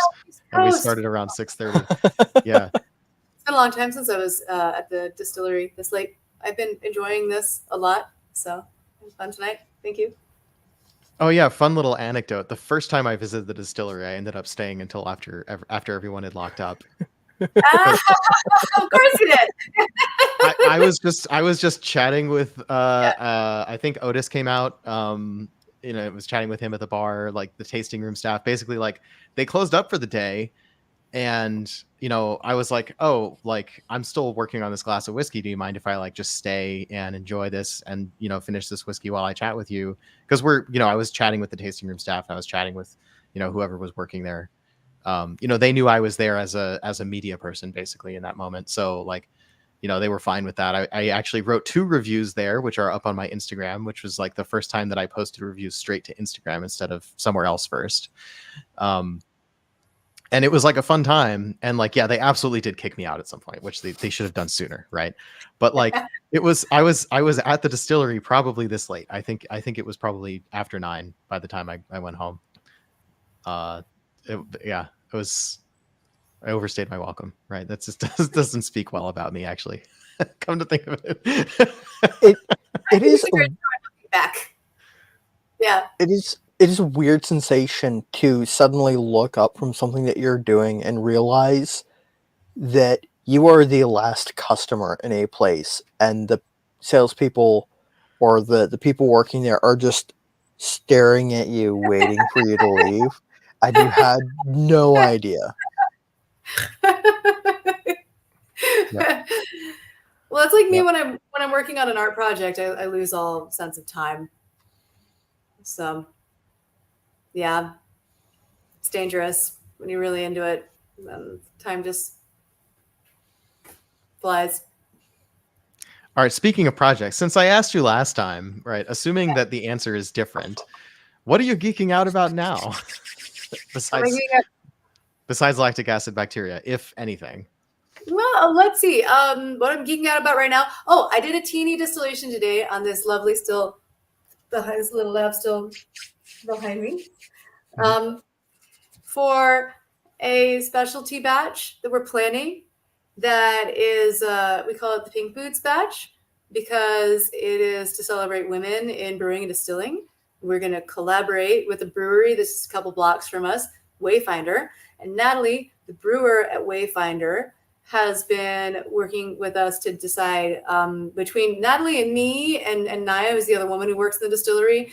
We're deciding what Wayfinder beer do we want to clone at the distillery and distill into a whiskey. And it's only women who do it. Right? We're working on the whole thing.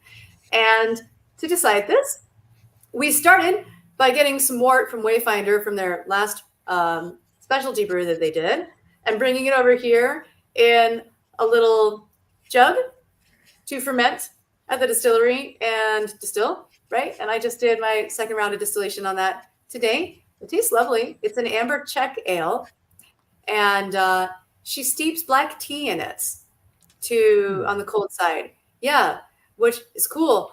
We can't steep the tea in the ale before it goes to the fermenter and the still because that would make it not whiskey. Mm-hmm. But we might be able to do a steep after. So we're exploring like the flavor of the high wines for that and kind of deciding whether or not we want to bring tea into it. And the high wines taste great. They're really nice.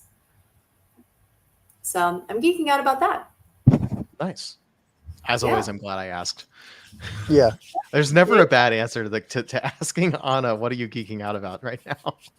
That's why I love my job. I have good things to geek out about. So yeah, that's awesome. Go to beer and see what happens. So now that we've thoroughly exhausted everything we could possibly talk about, it's time for me to say thank you very much, Anna, for spending the evening with us and really too many hours. And thank you for having this conversation with me about synesthesia again for the view of all interested people.